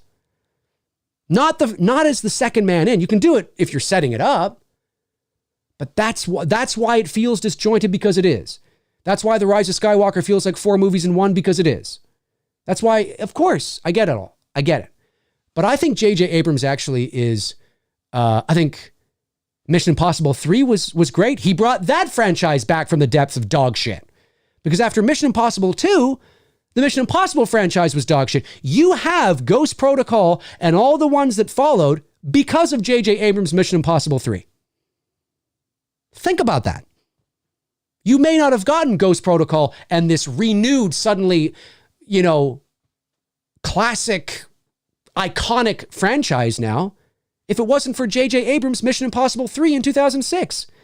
Because after the sequel in 2000, it was dead. So I think J.J. Abrams gets unjust hatred. I understand why, but I think he's actually very talented, and I think he delivers a perfect popcorn. He's very good at delivering escapism. And I thought The Rise of Skywalker was, I've always said this, The Rise of Skywalker was not what it should have been. It's not what it should have been. And even JJ would tell you that. But it could only be so much because of the second chapter. If we wanted The Rise of Skywalker or the rest of the story to be fixed, well, then you needed another movie. You needed 9 and 10 because you need that breathing room. But he didn't have that. I think, and correct me if I'm wrong, but I think Abrams, there might have even been talk about trying to do that, but Disney said no. So he had to jumble everything into one movie. But I think The Rise of Skywalker is far more entertaining and far more of a Star Wars movie than The Last Jedi is. So I get what people are saying, but I've never understood the hate. I've never understood the hate that JJ gets. I really don't. I think he's a very competent escapism filmmaker that brought 3 franchises back from the dead. He brought Mission Impossible back from the dead. He brought Star Trek into a modern version because that first Star Trek everybody liked. Even the critics liked it. Now I understand that he himself did Into Darkness and it was like, what's going on here? But he brought it back. And he also brought back Star Wars.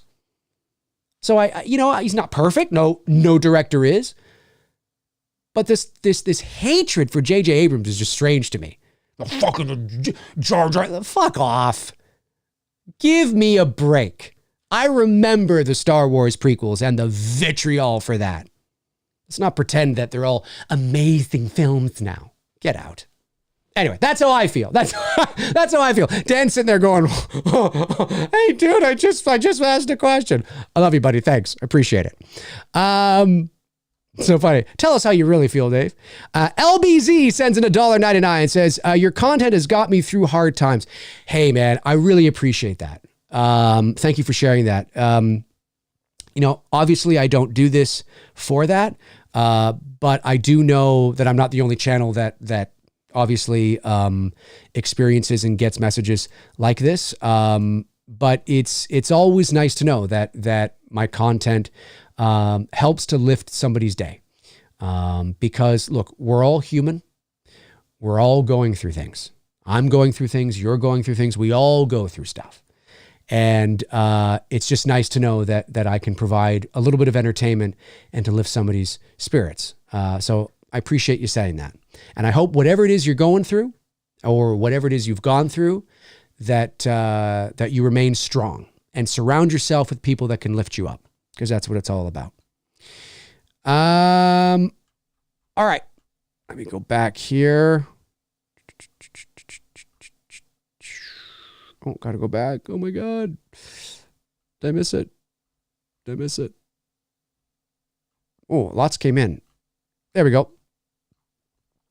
Eddie Chase sends in $10. Thanks, Eddie, and says, how about if Laurie kills Michael toward the beginning, middle not slam dunk, open-ended, and then Michael starts killing again, but it turns out it's Corey. Would have worked if Corey introduced in kills.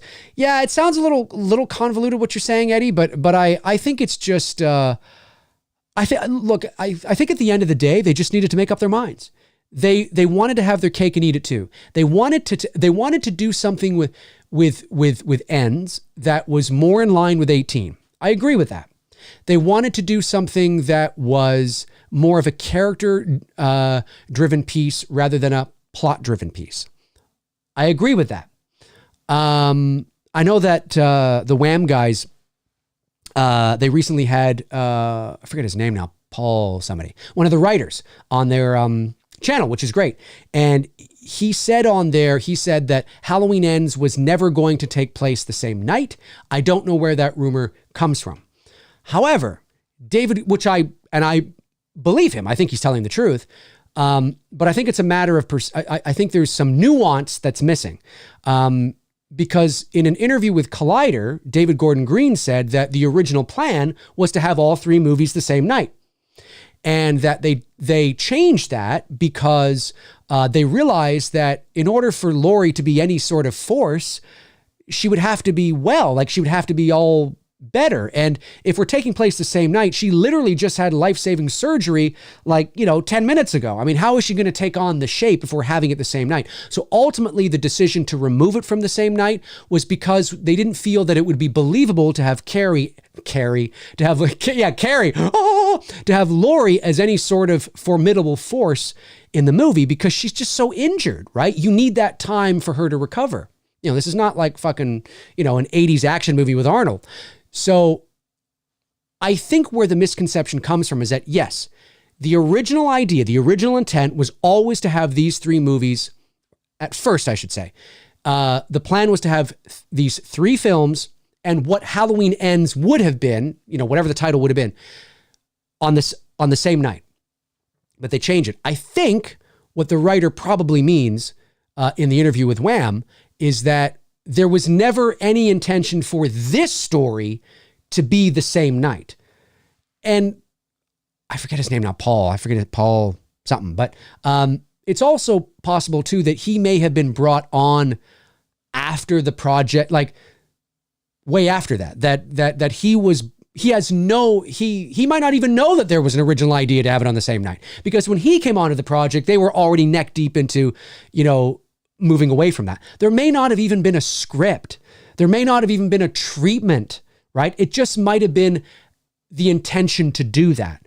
And then they quickly realized, oh, we can't do that because Laurie is mortally wounded here, or she's just had, surgery. We need to not do that. So we need to move in the future. Now, did they have to move 4 years into the future? Could they just gone 1 year? Sure.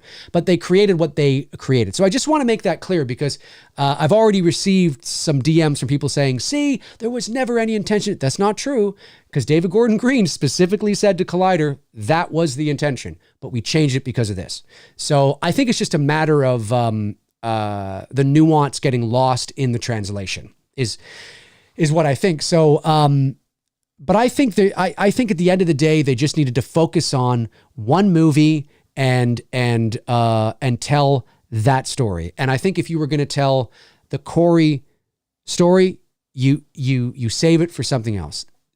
This is a Michael Myers movie. Excuse me. It should have been a Michael Myers movie. It should have been a Michael Myers story. And I know people, but it is. No, I'm talking about it in a. This is where I can't believe I still see this fighting. I tell you, man, lack of nuance kills more people than smoking. I'm telling you, it's insane. Yes, Michael Myers is in the movie. Yes, you can feel his presence in the movie. Yes. But it's a Corey Cunningham story. He is the central figure. He is the antagonist / protagonist. He was kind of a protagonist at first. Now he's the antagonist or the sort of anti-hero. I get it. But this should have been about Michael and Laurie, and it wasn't. At the end of the day, it should have been more the focus. It's about shifting focus. I made a whole video on my channel. If you want to go back and watch it, there's a video on my channel where I talk about what I would do with Halloween Ends. And to me, it's about shifting focus. That's what it's about. So I think they just had the focus. The central story was the wrong one to tell. So. John Dez sends in $4.99, says, do you think with a few tweaks, Ends should have been the middle entry and kills in the finale?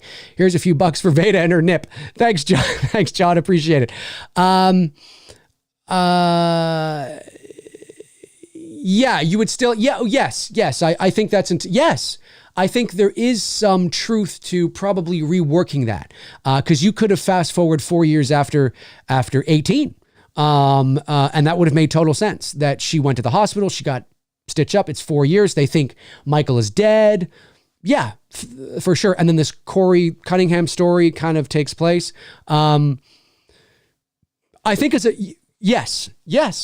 I think there is absolutely evidence to suggest with, like you said, with a few, I mean, you can't just like copy and paste. You would absolutely have to corner, what the hell does that mean? You'd absolutely have to massage, I was going to say corner it in the corner, but that doesn't make any sense. You absolutely have to massage and noodle some of those fine details to make it fit that second chapter. But yes, I think the general idea of what you're talking about would probably have worked better. And then you're introducing Corey into the middle chapter. And I think, again, it's not a copy and paste situation, but I think there is evidence to suggest that might have worked better. And then you leave Kills. Again, you'd have to noodle it, massage it a bit, and have more of a finale and all that. But then Kills may have been really like, wow, for people because it's the end, right? You're going out on this high note. Yep. I think you might be on the right track there. All right, just got to get through these. Gavin S. sends in $2 and says, best horror channel. I raked Ends in the middle. Well, thanks, man. I appreciate that. And you raked Ends in the middle? Yeah, I think for me, Ends will probably fall. Like right now, it's right in the middle. I think eventually it'll probably fall to like 8 or 9 or something like that.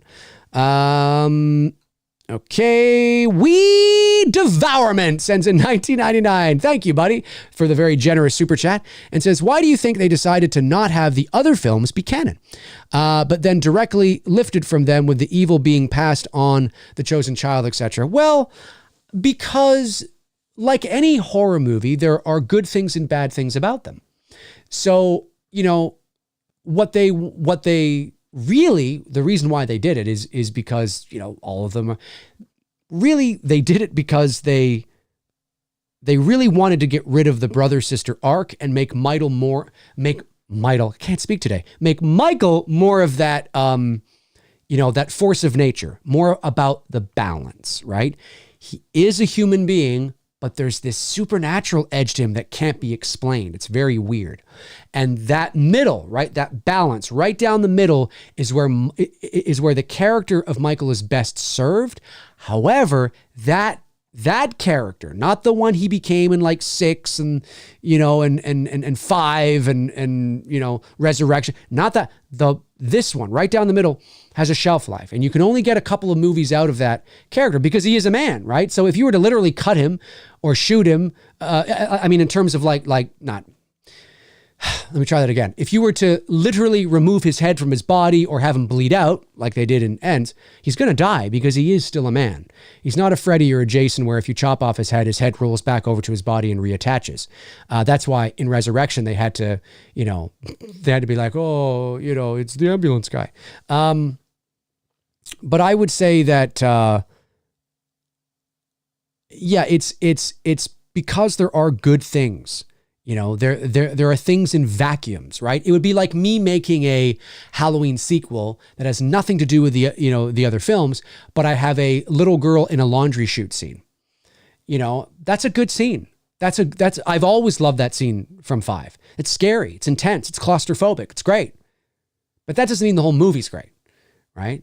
And so I think that's why they pulled some things from other films that make sense. But again, to give credit where credit is due, even in Ends, they don't fully explain it. They do play it down the middle, right? They don't explain what happened between Michael and Corey. They don't explain it. They suggest it through the use of cinematic language, but they don't explain it. It's not like there's ever a conversation with exposition or a book somebody is reading or a moment where somebody, it's revealed exactly what happened between Michael and Corey. And they don't need to do that. And I wouldn't have done that either. They handled it the right way. So, there's a lot of things that you can suggest and allude to that still make sense to the original incarnation of the character too, right? So it's just about, keeping the good and getting rid of the bad, really, at the end of the day. Darren says, someone's talking shit about me? Really? Someone's talking shit about you? Well, I'd get rid of them. Daryl sends in $10, says, kills never had a payoff. For attention all responders, be advised we have a violent... Attention all responders, be advised we have a violent criminal at large. Wish ends would have started where kills left off. Police surrounding the aftermath of Karen's death. I kind of agree with that. It would have been nice to have some sort of prologue.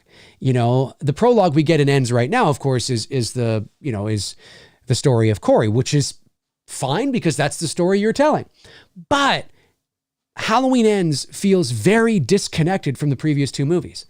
You know, and that's not something you want to do when you are doing the final chapter. I don't know why they decided to do that. I mean, I know why, but if it's just a matter of, well, we just want to, we don't want to do the same thing over again. Kills was our big, epic action movie. So we want to dial it back. Okay. I'm on board, right? I'm on board. Want to dial it back, Kills the action movie. We don't want to do the same thing over again. I'm on board. If I was in the writer's room, I'd be like, yep. I'd be like, check, yep. Check, yep, check, yep. I'm on board. We don't want to just do this. Don't want to do that. Yep. You want to make sure, that we deliver this and, we deliver that. Yep. So why don't we tell a story about Michael being weak and emasculated because he's old and there's this guy, Corey, and he has this thing happen to him and he does this and does that and does this and does that and this kind of stuff. I would sit there and I'd be thinking to myself, if they had said, okay, does that make sense? That makes sense. I'd be like, well, yeah, I mean, everything makes sense, but why? Like, don't you think we should be like Michael Myersing it up? Here's the problem is that I sometimes feel that because, and again, I have no evidence of this, obviously, I don't know, but I wonder if they feel because Halloween Kills for a Halloween movie was so over the top, with so many kills that they felt they peaked too soon. Right? So it's like, well, we can't just do that. It's like we've set the bar here now. So if we see Michael killing a lot, but isn't quite on the same level in terms of energy and execution and body count as it was in the previous movie, then people will be disappointed. And it's like, well, no, it's not. I don't think that's true at all. It's where the focus of the story is. This whole idea, and I made a social media post about this too.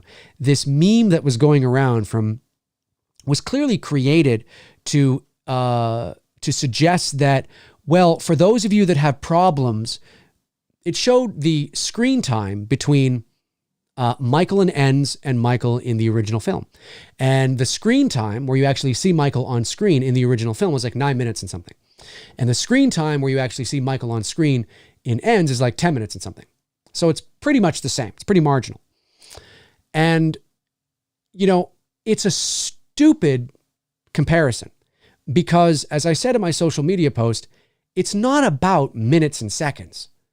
It's about how a character is utilized and where the focus is of the narrative, where the focus is of the character. That's what it's about.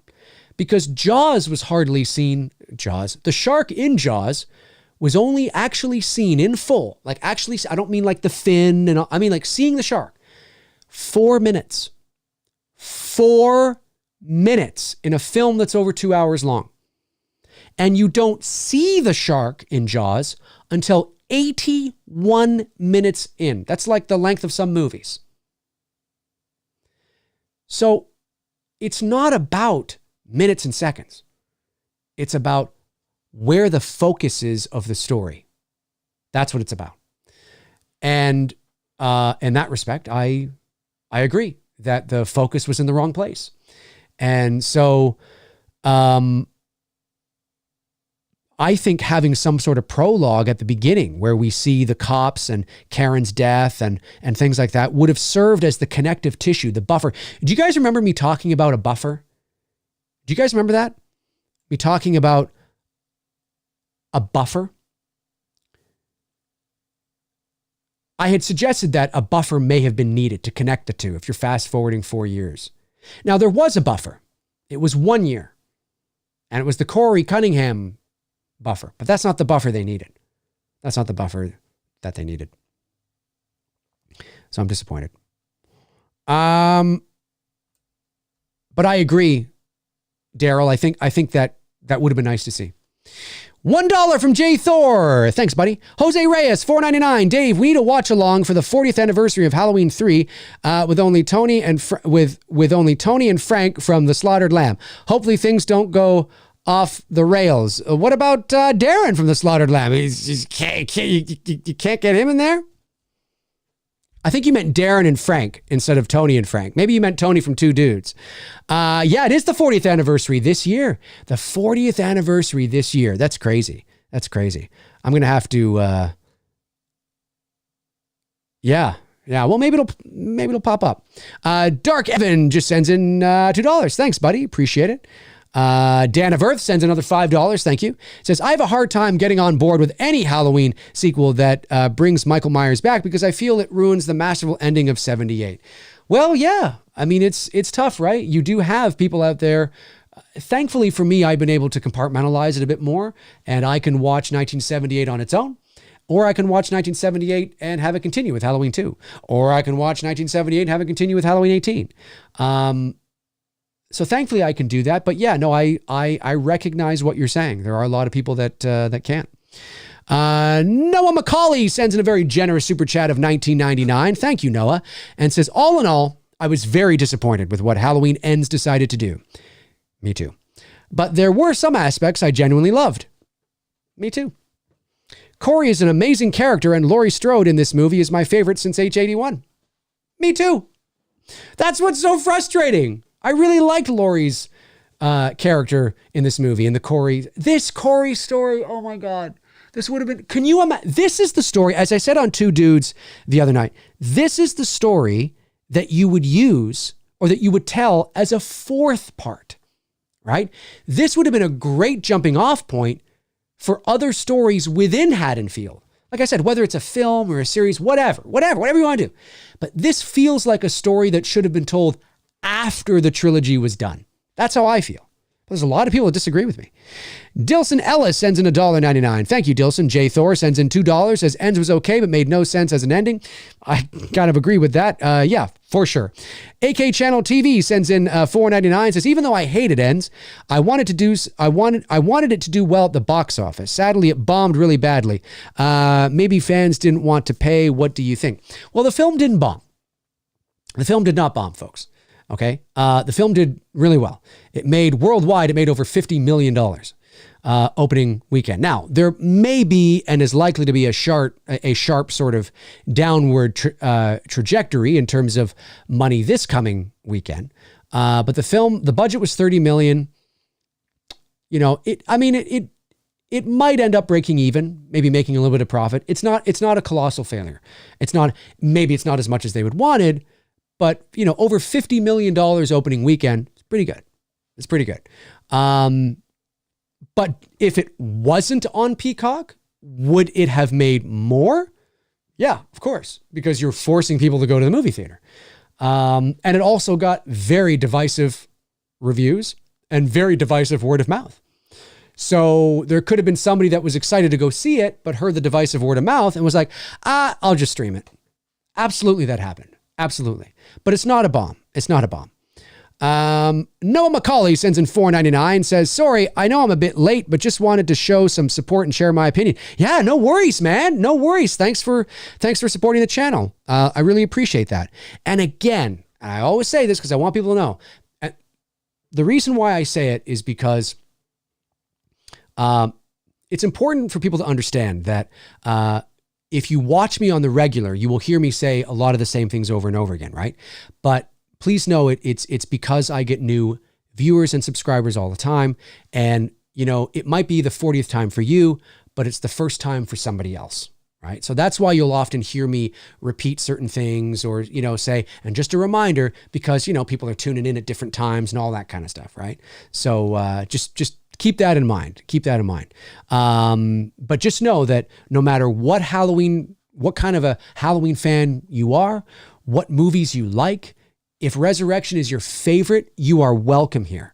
If Halloween 5 is your favorite, you are welcome here. If you think Halloween Ends is dog shit, you are welcome here. If you think Halloween Ends is amazing, you are welcome here. I don't care.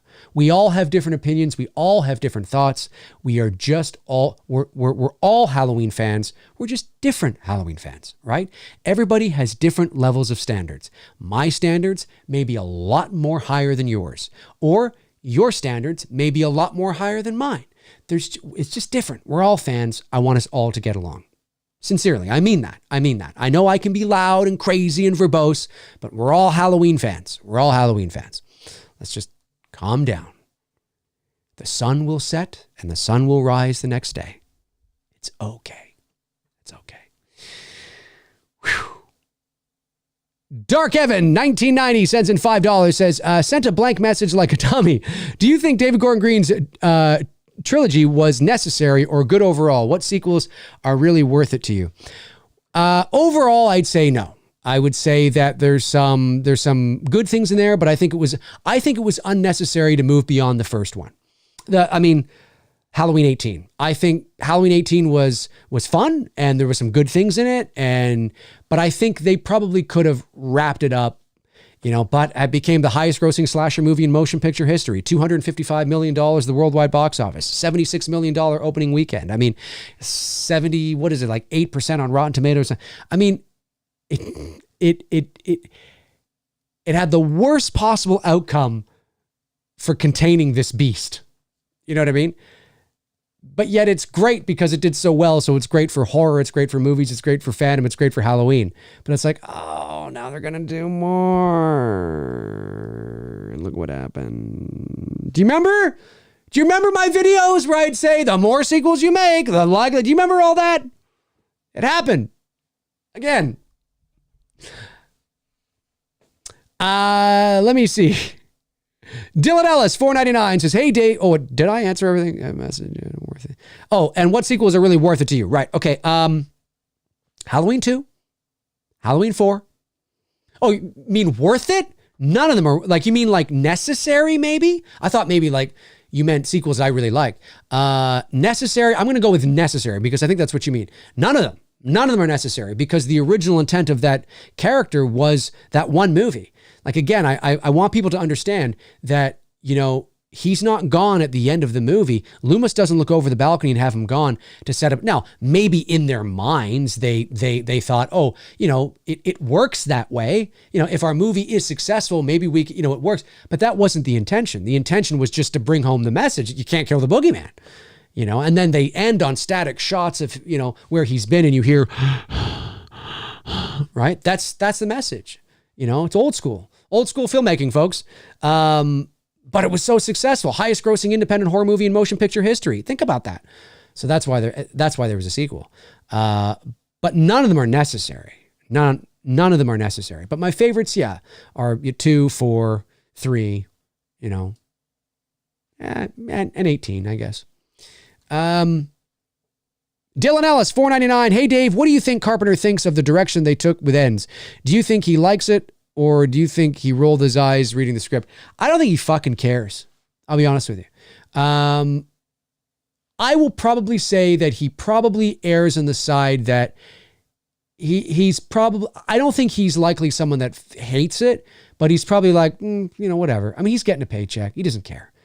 He's not only getting a paycheck as an executive producer, he's getting a paycheck as a composer, he's getting a paycheck, he's getting a residual paycheck too. So he's fine. He's fine. And I think that's really all he cares about. I don't think he fucking cares, to be honest with you. I think he's probably upset that it's over because they wish that he'd make more so he could have more Halloween films to score so he can get paid. Jordan Ellis, very generous super chat of $19.99. Thank you, Jordan. Says, with different story beats to make this work, obviously, I think you can take the final fight from Ends and place it in the end of H Kills. Take out Corey altogether. Possibly a better story. Your thoughts? Yeah, or just kind of rework it, tack on an extra 15, 20 minutes in 18 and do that. I think also too, and I don't know what the viewers think, but you can comment below and let me know or toss it into the chat room. I think too, because we had already seen Laurie and Michael fight in 18, it was okay, so we're seeing them fight again. I just saw them fight 4 years ago. And there is an argument to be made that the fight in Laurie's house from 18 is better. It's longer and it's better. I mean, her daughter and her granddaughter are part of it, but it's better. I think it is. It's longer. I mean, you could even take the ending of Ends and make that part of the ending of like, you could have like think of this. Think of this. You could have like the fight happen, right? Now they're in the basement and there's like a island type slab table or something in the basement. Like maybe that's where Laurie does work or, woodwork or something, to take the place of the kitchen island in her house in Ends. And you could have like the same kind of thing happen. And then they light that on fire. And Michael, they bleed him out because remember, he bled out. He actually died in Ends when he bled out, right? He didn't die in the compactor. That's them disposing of his body. But he didn't die there, right? He actually died bleeding out. So maybe you do the same thing. He bleeds out, right? They cut his wrists and all that kind of stuff. And they're there on the table. He's there on the table. Allison is there. Karen, is there. She's alive. Laurie is there. And it's this thing. And he's got the mask. And then they take off the mask. They take off the mask just so they know it's really him. Same thing in Ends, right? You just move that to the end of 18 and move it into the basement. And then they light the whole thing up. They douse him maybe in like gasoline or something, and they light the whole basement on fire. And then there's just this image of Michael lying on this concrete, almost like a crucifixion kind of thing, right? And he's lying there on this concrete. He's bled out. There's blood like all over the place, and he is burning. He's burning, and you actually see the flesh burning. Oh fuck, man, this might be a great video. You see the flesh. I love you guys, get me all fucking riled up. You see the flesh burning and peeling off him, and then you start to see his skull, right? You start to see his skull and shit and everything, and you see the flesh dripping off of him, and he's just lying there burning to death, and they're watching him. They're watching him burn to death as the flesh falls onto the floor, into the blood, and the house goes up in flames, and that's it. That's it. That's the end. That's the end. That might like you could literally do that. You could literally do that. And I think you just sort of end it there. So yeah, I think in principle, what you're talking about is right. Might have been better.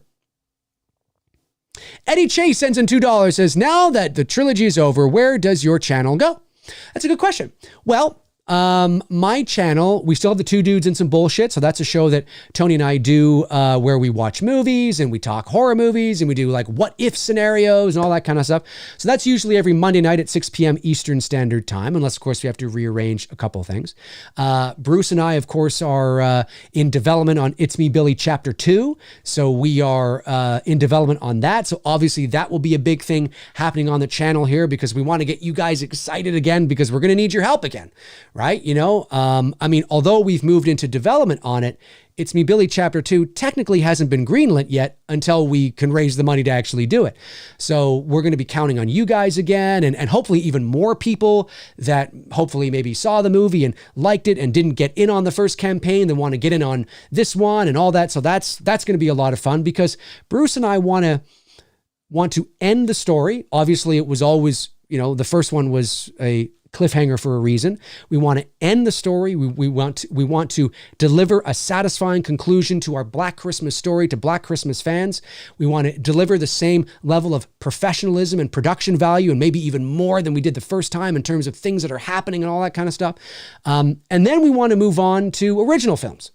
Bruce and I have a treatment that we're very excited about. It's a horror movie. It's a feature-length film. And because obviously when you're a filmmaker, you don't want to make fan films your whole life. You want to actually make original pieces that you can put out there and hopefully have success with and make money off of and all that kind of stuff. But Bruce and I want to do It's Me Billy Chapter 2 first, so we can complete the story and have another thing in our portfolio that is of professional quality for our calling card.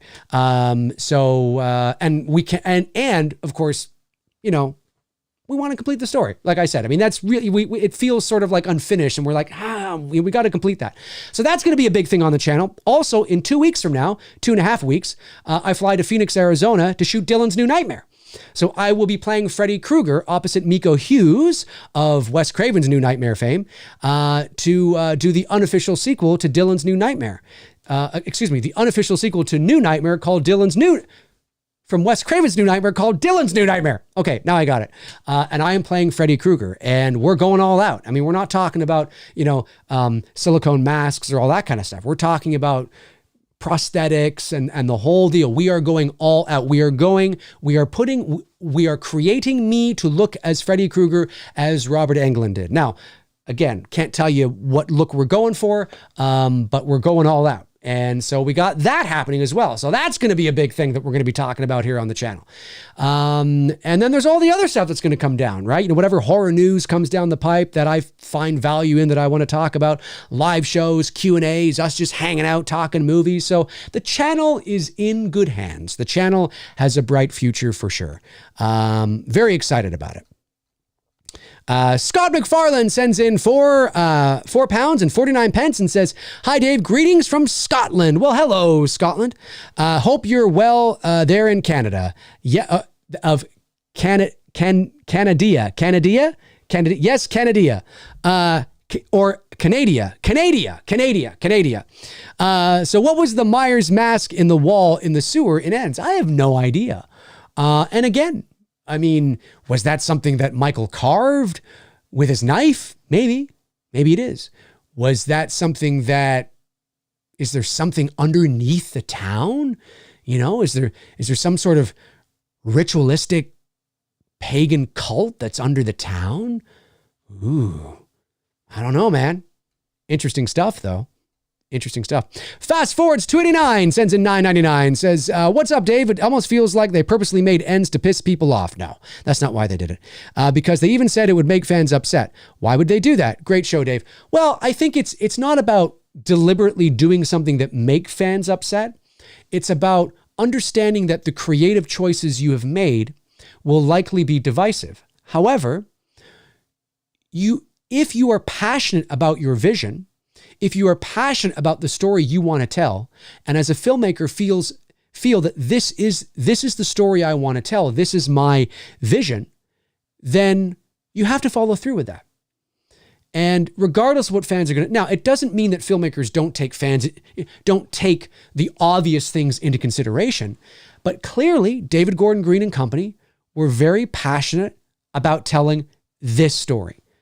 I disagree with it. Like I've said ad nauseum 1,000 times on this channel and probably ad nauseum even today.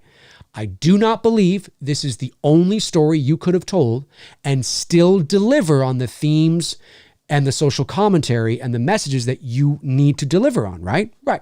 So why do this story? I don't know. I don't know. But they did know it would be divisive. But it's the story they wanted to tell. I don't think they did it to piss fans off. Because you could ask, well, then why would you do it? Because they're artists. Because they're passionate. They're artists. They're filmmakers. They're visionaries. And this is what they wanted to tell. And they let the chips fall where they may. There you go, right? Now, the important part is when I listen to David Gordon Green talk, I might not agree with this story. I might not agree with the creative decision to go this route. I would have vetoed it. Like I would have been like, no. But when you listen to him talk, and it always should be like this, by the way, it always should be like this. There were certain things, certain creative, not a lot, but there was a few little creative things that we did with It's Me, Billy that a lot of fans didn't agree with. But Bruce and I were able to tell you why. We were able to tell you we were able to intellectualize and tell you why. We were able to actually communicate to you why we made these creative choices. You may not agree with them, but this is why. It's not just because. We feel that we're doing this because of this, and it makes sense for us to do this, and that's why we did this. That's why we did that. And there's a certain level of respect that you should have for somebody that can articulate the reasons why behind the creative choices. They're well thought out. There's reasons for them. It makes sense, and it does connect. Okay. Doesn't mean it's the only way you could do it, but at least they're explaining it to you. They explain the reasons why, right? Sorry, I guess I should have said help you to intellectualize and understand why they've made those choices. So I think that's really what it comes down to. You know, I don't think there was any intent to piss fans off. It's like Rian Johnson. His intent was not to piss Star Wars fans off. His intent was to tell a story that he was really passionate about. And he did. But that doesn't mean that he's not aware that, you know, there could be some backlash. You know what I mean?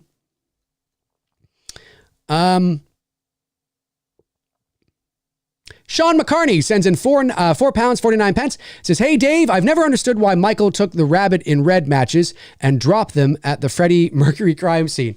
Well, I don't necessarily think that he dropped them. I think maybe there was a struggle. Maybe he reached in and grabbed Freddie Mercury. It's not Freddie Mercury, by the way, folks. It's just a joke I made like a couple years ago. Some people actually thought I was serious. But the Phelps Garage guy, maybe there was a struggle, right? He walked up to him, opened his door. Maybe he had the matches in his hand. There was a struggle and it fell onto the ground. That's just all it is. It's just a commotion because the sheet is, one sheet's on the ground, one sheet's hanging in the door is open, the guy's body's over in the grass. I mean, it's just to show that there was a struggle and some sort of commotion that happened here, and the rabbit and red matches are on the ground. I don't think Michael took them out, had a cigarette, and just threw them. Although that would be funny. That would be funny. Noah McCauley sends in $4.99 and says, "Got to run, Dave. Got class, but just wanted to say thank you for the content you make. Have an incredible day and catch you next time." Thank you, Noah. I really appreciate that, and good luck in your class, whatever class that is, man. Work hard, study hard. I appreciate that. Thank you. All right. AK Channel TV $4.99 says, imagine Michael in 78 doesn't know how to drive. So when he gets in the car, he accidentally reverses over Loomis and Marion and gets in a wreck. Can you imagine if that'd be great? He doesn't know how to drive. He gets in, he puts the car in reverse by accident, runs over Loomis and Marion, kills them, and then the credits roll. Oh my God, that'd be so fun. That'd be so fun. Somebody should do that. I should do that. Let's hear Dynamite Colin sends in a very generous super chat, dude. Thank you so much. You didn't have to do that. Of $50. Thank you. Says, hey Dave, what if they had an ends? Michael goes after the baby that he let live in 2018. Maybe tries to pass on his evil to that child. I see what you're saying, because the baby now would be like 4. I think that would be, I think that's too premeditated. That shows too much of a conscious awareness with Michael in the sense of premeditation. Like I'm going to be going to look for this baby I saw 4 years ago, and I probably don't even remember what fucking house it was in. And how would I even know it was the same baby anyway? Because, you look very different at 4 than you do as a baby. So I get what you're saying, but if that was something that was presented, I would be like, nah, let's not do that. Let's not do that. Because it shows that Michael is thinking consciously and I'm going to go after that baby I remember. And they're trying to get rid of that side of Michael, right? He's a force of nature. It's all really instinctual. He's whatever it is, it's instinct. I'm not saying that he's not, like, there's a difference between being motivated and motivation, right? There's a difference, between being motivated to kill because you're hungry, being motivated to kill because of this evil thing that's inside you. It's this urge, being motivated to kill, in that sense. But then there's motivation, right? I'm going to go kill that person because they owe me money. I'm going to kill that person because they piss me off. I'm going to kill that person because that's That's premeditated, right? There's a reason for it.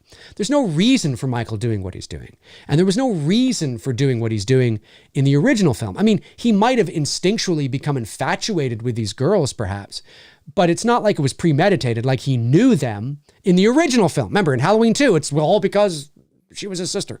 But in the original, it's just, you know, it's just is.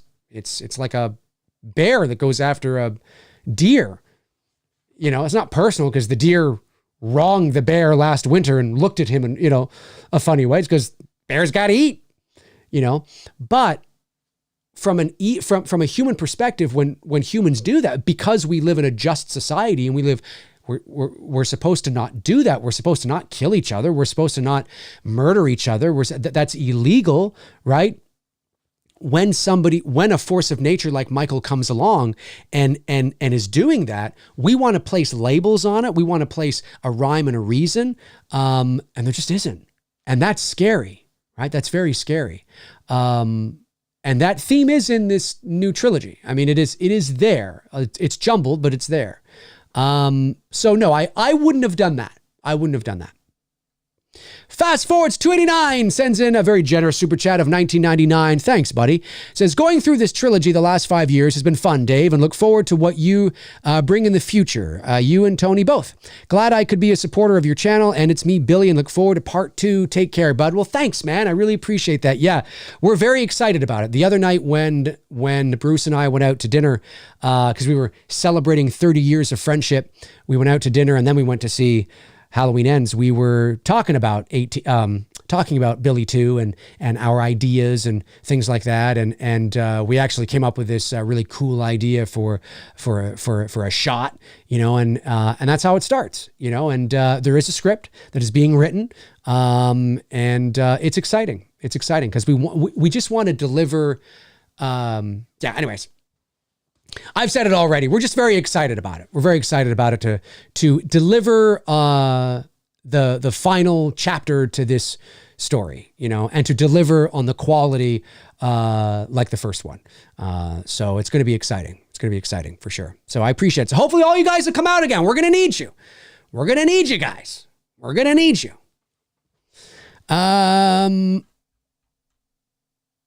Let me see here. Dan of Earth, $5 says, we as a society must demand that every 40 years later, a sequel must be as good as Ghostbusters Afterlife.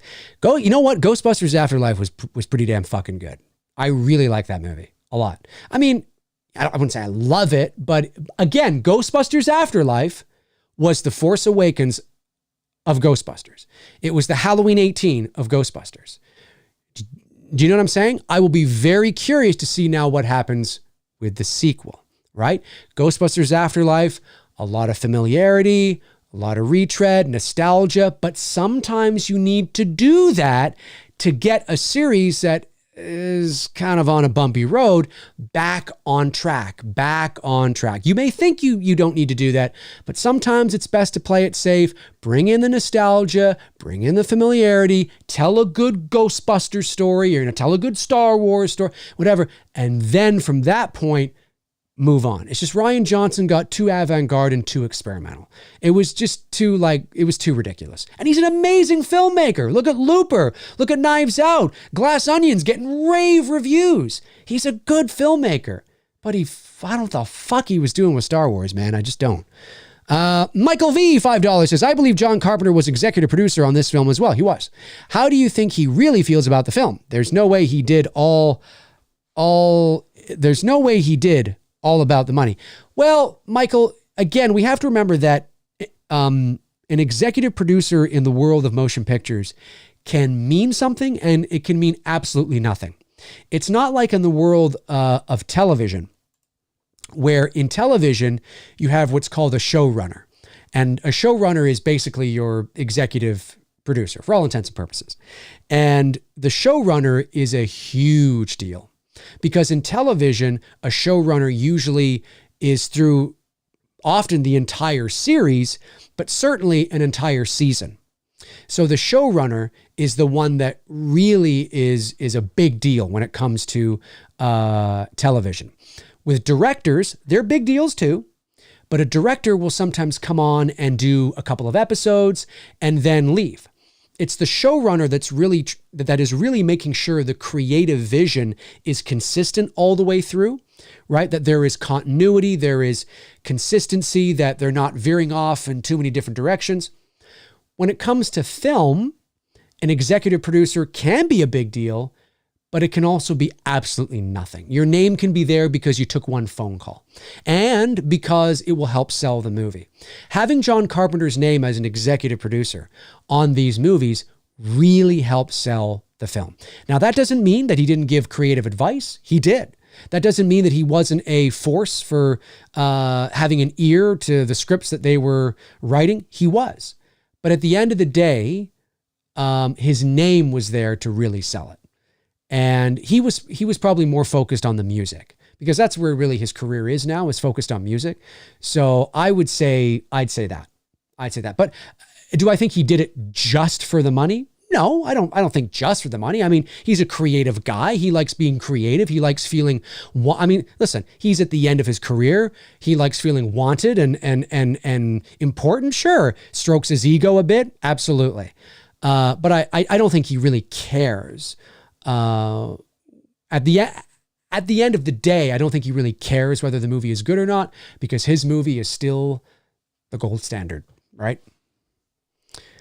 Stuart J sends in £4.49 and says, Dave, what's the obsession with unmasking Michael in this trilogy? It's a big no-no. It takes away of the mystery of the film. Yeah, I agree with that. I think maybe it could lean towards showing you and reminding you on a certain level that he is just a man. At the end of the day, he's not a monster. I mean, that is why at the end of the original Halloween, you see Tony Moran for a couple of seconds. It's why at the beginning of Halloween, like two of these things are bookended, right? At either end of the film. So you have this prologue, basically, where 6-year-old Michael murders his sister. If you were watching this movie for the first time in 1978, you have no idea that it's a little child. You have no idea, because all Judith says is, Michael's around someplace. Michael could be her brother who's 15. We don't, it's hard to see that now because it's so embedded into the pop culture, but you didn't know. And the reason why they have that moment where they remove the clown mask, it's like, oh my God, it's a little boy. Holy shit. It's showing you it's a human. It's not a monster. Right? It's not some it's this little kid. Then at the end of the movie, after all the crazy shit they go through, there's that one moment where Laurie unmasks him. He steps into the light. It's very brief to show you that it is a man. And it's not just a man, it's a good looking man, right? I mean, John Carpenter himself said, listen, I love Nick Castle, but the reason why we didn't use his face is because it wasn't angelic enough. We wanted somebody who was, that's his way of saying, well, we wanted somebody who was hot.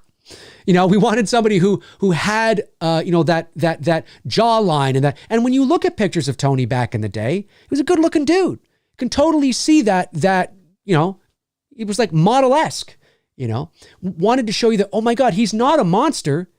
He's a good looking man. Whoa. Right? Now that doesn't mean that, but that's important because that is important because it helps to remind the audience that he's still a human being. But then how can he be there and not there? And what does this mean? And that's important too. That's the most important thing, right? So I think that David Gordon Green and company were leaning into that. I just think they did it too much. Maybe at the end of the movie, like in Halloween Ends, you take off the mask and you kind of see a little bit of what we see. Okay, I get that. But the removing of his mask in 18, I understand. Sartain wants to put it on. I get it. There's reasons for it, but I would have written it differently. And in Kills, same thing. It's hard too, because I mentioned this on Two Dudes, and I'll mention it here. It's hard too, because we know what James Jude Courtney looks like. We know what these characters look. Years ago, nobody knew who Nick Castle was, or Dick Warlock, or even George P. Wilbur. Nobody knew who these people were because they were stunt guys. And in Nick's case, he was just a guy that showed up on set because he wanted to be a director. He wasn't even a stunt guy. But now, because of the era we live in and the internet and, fan conventions and James Jude Courtney, we know what he looks like. So when the mask comes off, even though you're not seeing his face and you're just seeing the back of his head, you just see James Jude Courtney. Oh, that's clearly James Jude Courtney's head. That's his bald head. And then you can put the face, and that's why it's weird. It's that reason, and for that reason alone is why I would not have unmasked him, or at least not shown how much I showed. I mean, even at 18, during the fight in the bathroom with Aaron and Dana, you see his face. I don't mean they don't linger on it, but you definitely see it. I would not have done that because all I see is James Jude Courtney, Now, if you're not a horror, or if you're not like neck deep into the horror realm, then it's fine because you have no idea who James Jude Courtney is. But if you're like us, who are invested in the horror world, that's James Jude Courtney. That's why. Yeah, I wouldn't have. So I'm in agreement with you. I think it's just a little too much, but it worked. It worked. But I think it was, about sort of just reminding you that he's still a man. Okay, and then Happy Sanjo sends in $5, says, in 78, if she didn't yell speed kills, would Michael have still targeted them? Or would he have chosen someone else in context of the first movie? Well, I think, so these questions are so funny. Yes, because I think he was turning that corner because he knew they were walking down there. Sure. I think he just stopped just to be intimidating. I think he just stopped like how you yell at a bear who's off in the distance minding their own business. And you go, hey, the bear's going to go like this, perk up, kind of thing. Right. But I think he was minding his business. I see what you're saying though, but yeah, wait, hang on a sec. My example there actually just kind of proved your point. These questions are so funny. I'm trying to think of where that lands in the film. Do I think the speed kills line is what tipped him off? No, I don't. I think what tipped him off was seeing Laurie, and he was following Laurie. So that's what he was doing, right?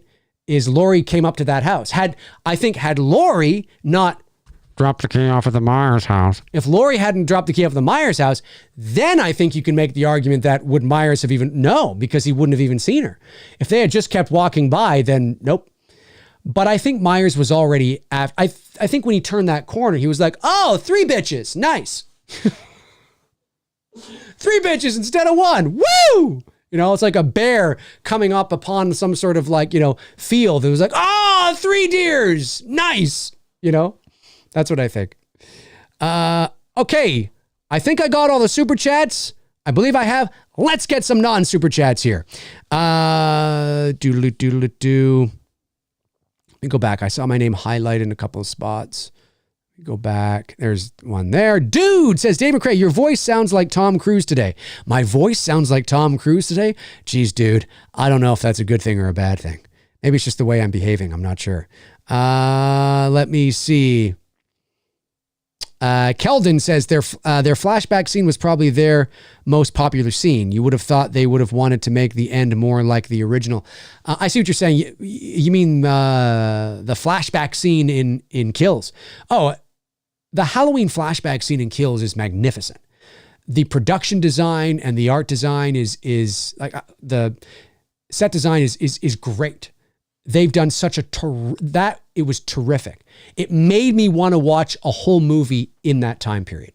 It made me wish they should have kept going, and I know I'm not alone in feeling that way.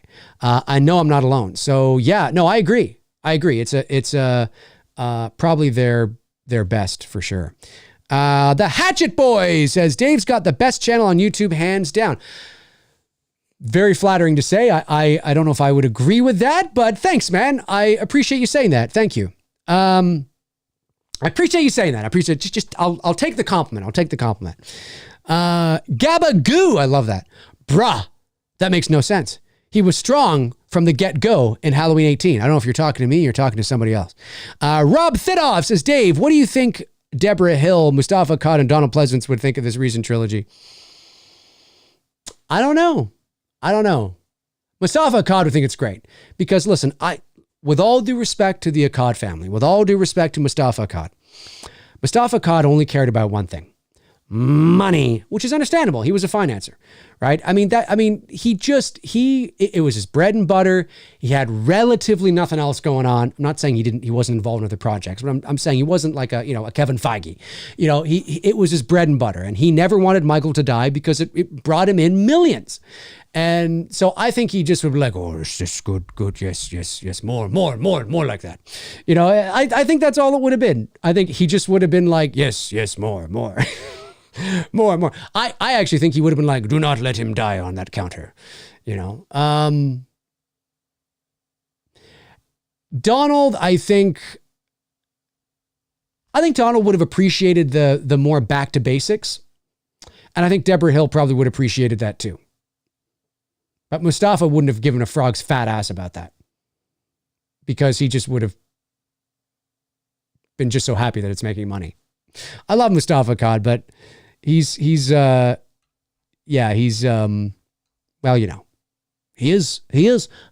it is. Okay, I got all that. Got that.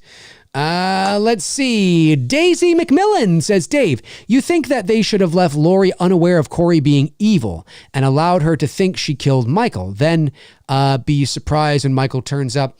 Yeah, that's not a bad angle. I don't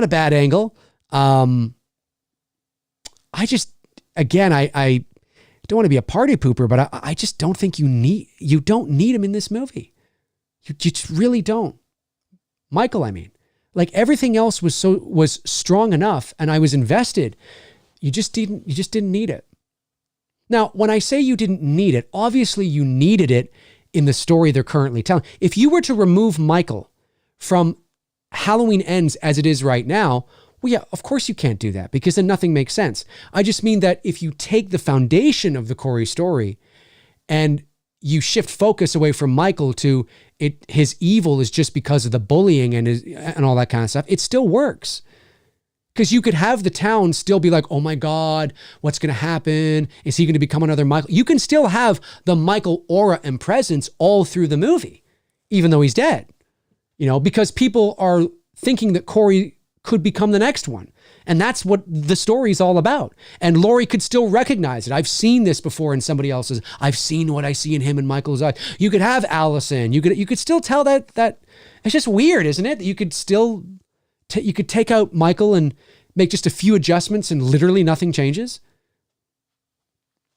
So yeah, I hear what you're saying, Daisy. I do. Totally. And that could work. I just think we should just shift it all together. Who needs him? It's awful.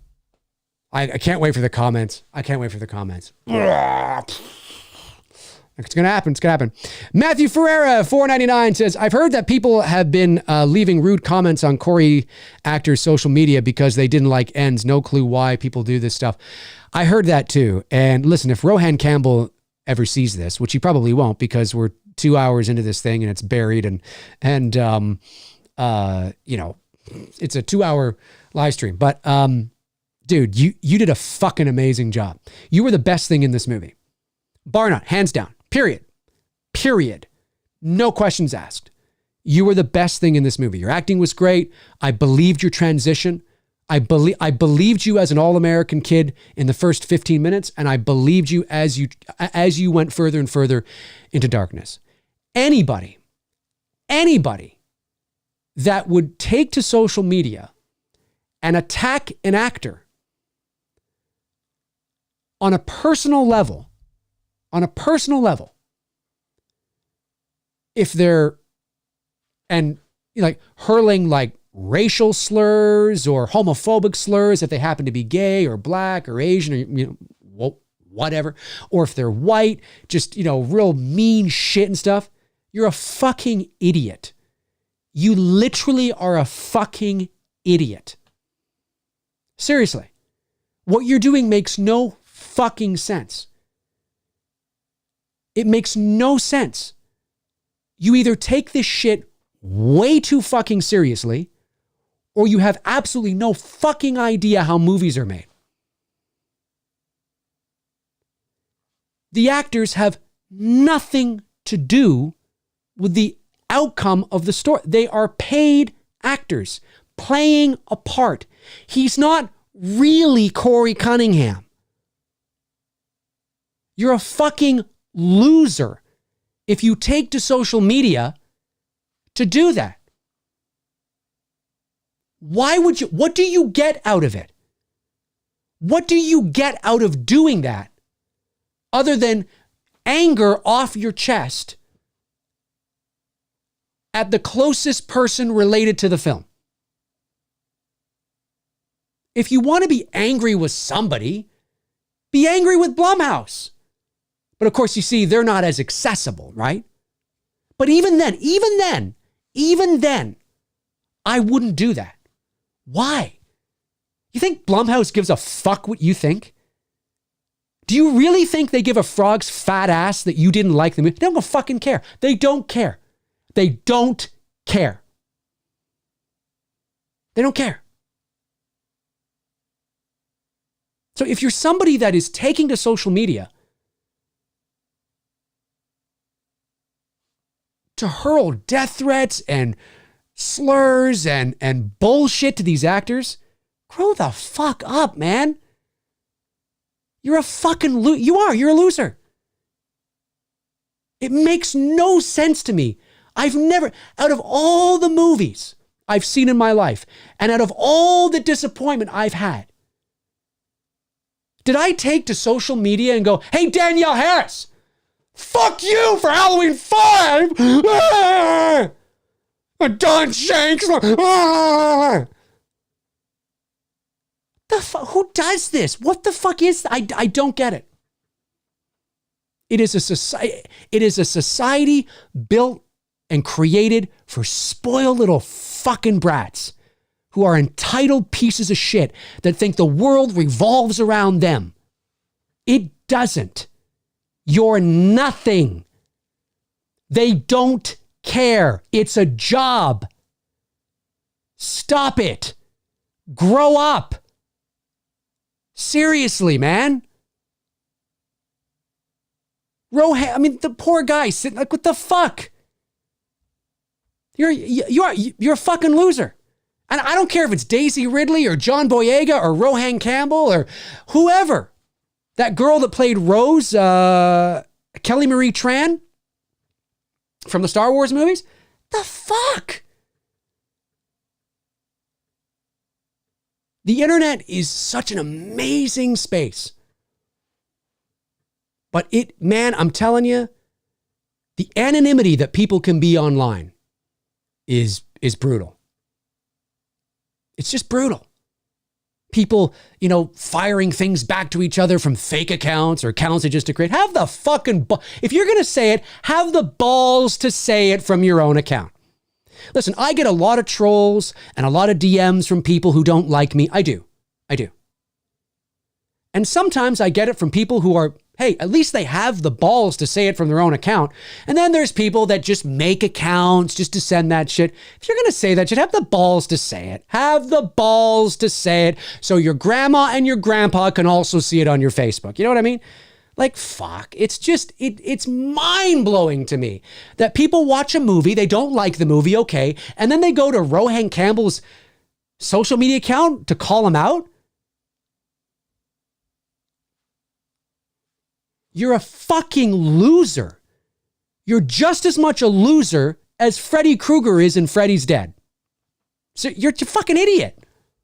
I just don't know how else to express it. It's unreal to me. It's unreal. Okay, you don't like something. Shut the fuck up. Go take a shit. Go drink some chocolate milk. Have a cookie. Go to bed. Wake up the next morning. Take your dog out. Go to work. And live your fucking life. Like, stop being a fucking dick. Anyway. That's all I have to say. Like, everybody is welcome here. Everybody is welcome. I sincerely mean that. You're all welcome here. And I don't care if you like Halloween 5. Do I care? No. I don't care. It doesn't offend me. It doesn't make me feel threatened. If you love Halloween 5 or Halloween Resurrection, you're welcome here, man. You're welcome here. If you hate Halloween Ends, you're welcome here. You know? Just don't be a fucking dick about it.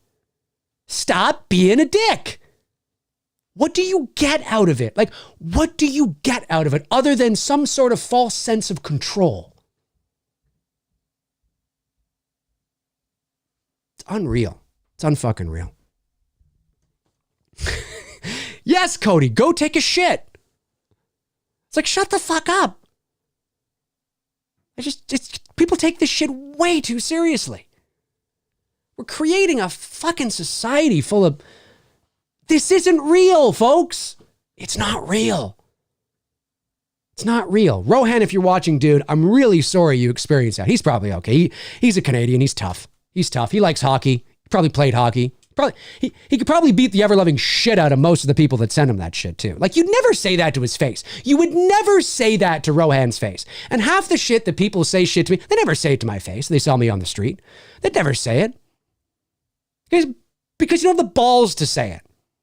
You have no testicles. You know what I mean? Rohan's, from everything I've seen, he's a good dude. He's a good egg. Who was in a movie that you didn't like. Okay. Okay. And shut the fuck up. It's not his fault. God, man. Just so stupid. What do you get out of it? Just ask yourself, why am I doing this? Before you do it, whoever it is, the next time you feel compelled to do it, and you go to Instagram, you're like, oh, there's that person's Instagram page. Okay.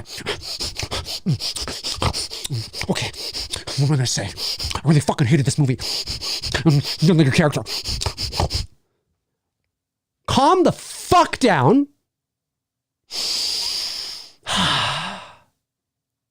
And think, what am I going to get out of this? What do I get? Because I can tell you right now, Rohan doesn't give a fuck what you think.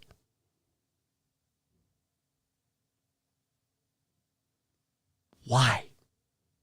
Just breathe and look at his photo and go, it's not his fault. It's not his fault I didn't like the movie. He's a good dude. Put your phone down. And go take the dog out. It's too bad the movie wasn't better. Oh well. That's it. I can't wait to see Rohan in another film. Fucking love that dude. He's great. Ryan Lewis sends in $1.99. What if Myers died, the evil went into Corey? Well, that's kind of what I thought they were going to do. I thought they were going to do that. And I was kind of hoping they would do that. See, for me, there's two ways that you can go about it, right? You can tell Halloween Ends should have been a different film altogether, in my opinion, and still deliver the same message, blah, blah, blah. The Corey story, I think, should have been like the fourth chapter. And you tell his story and then you follow through with it. So instead of killing him, you do a kind of a passing of the torch. I think that would have been cool. Yeah. But what they set up with Corey, they just abandoned. They just abandoned it. I was so disappointed. You know what? I'm so disappointed. I got to go to Instagram right now and tell Corey and tell Rohan how disappointed I am and how angry I am at him. Fucking loser. You are. And the crazy thing is, so many people do it. So many people do it that I think you can't all be like losers. Like good people are doing this. Regular people that have regular jobs. Dads are doing this. Moms are doing this. Fathers are doing this. What are you doing? What are you doing, dude? You're a fucking dad. Like, I mean, it's crazy. It's like, what the fuck? I might have to clip this, share it somewhere else. Happy Sandra says, Dave, you missed my super chat. Okay, thanks, Happy. I'm going to go back here and try and get it.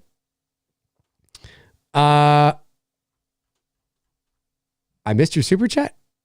Oh, there we go. Happy Sanjo, $2. My first nerdy question, and I get lumped in. Your first nerdy question, you get lumped. Oh, I see what you're saying. Yeah. Well, you know, it happens. It happens. Yeah, the Corey dude. Dennis Alagic. $4.99. They should have brought back Buster Rhymes to kick Michael in the crusher at the end of the movie and then give his famous line. That would have been funny. Excuse me. That would have been really that would have been really funny. That would have been funny. Can you imagine? Jasko? That's kind of a cool name. Dame Gray says, well, we could still make our own Halloween sequel to the OG. Let's do it in 10 days and upload it on the 31st. Yeah, you could do that. I say you do that. Anybody out there do that? That'd be cool. That'd be cool. Okay, I think I've got everything. Ryan Lewis, $1.99. What if, yeah, got that one. And Tony Michael, my man, Tony Michael is in the chat. Love to see Tony Michael here. Very cool.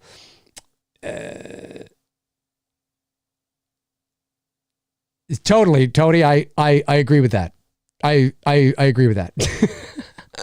Bobby Hall says, Dave, do you think the original Halloween Myers gets some kind of sexual thrill from stalking young women?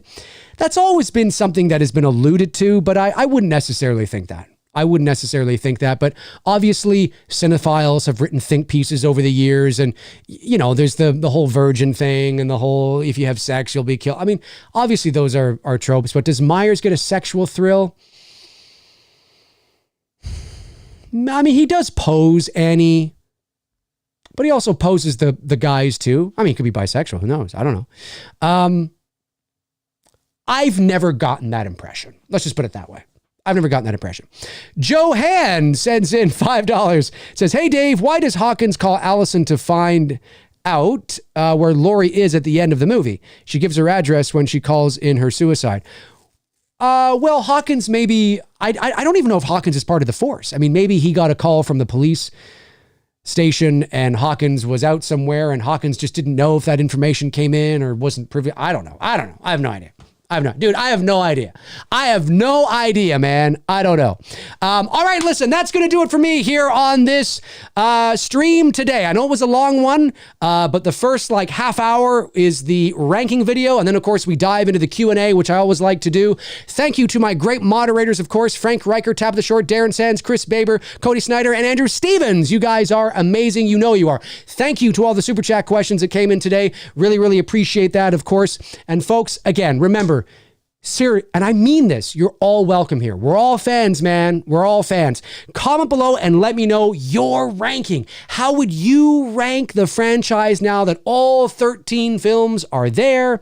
And maybe give me some reasons as to why you would put certain things in certain order. Again, if you're watching after the fact and you're totally dumbfounded and shocked by where I put ends, remember, things can change depending on how we're ranking things, right? You know what I mean? If I was ranking, I don't know, the most Halloween feeling movies, well, ends would be near the bottom of the barrel, if not at the bottom. So it all depends. Just remember that. I like to kind of be very clear on what the measuring stick is. But nonetheless, comment below and let me know your thoughts on how you see the ranking now. I would really like to know. You guys are amazing. You know you are. Have a great rest of your Thursday. If I don't see you between now and next Monday, have a great rest of the week and the weekend. And yeah, I will talk to you all very, very soon. Alrighty. In the meantime and in between time, I will talk to you soon. Cheers.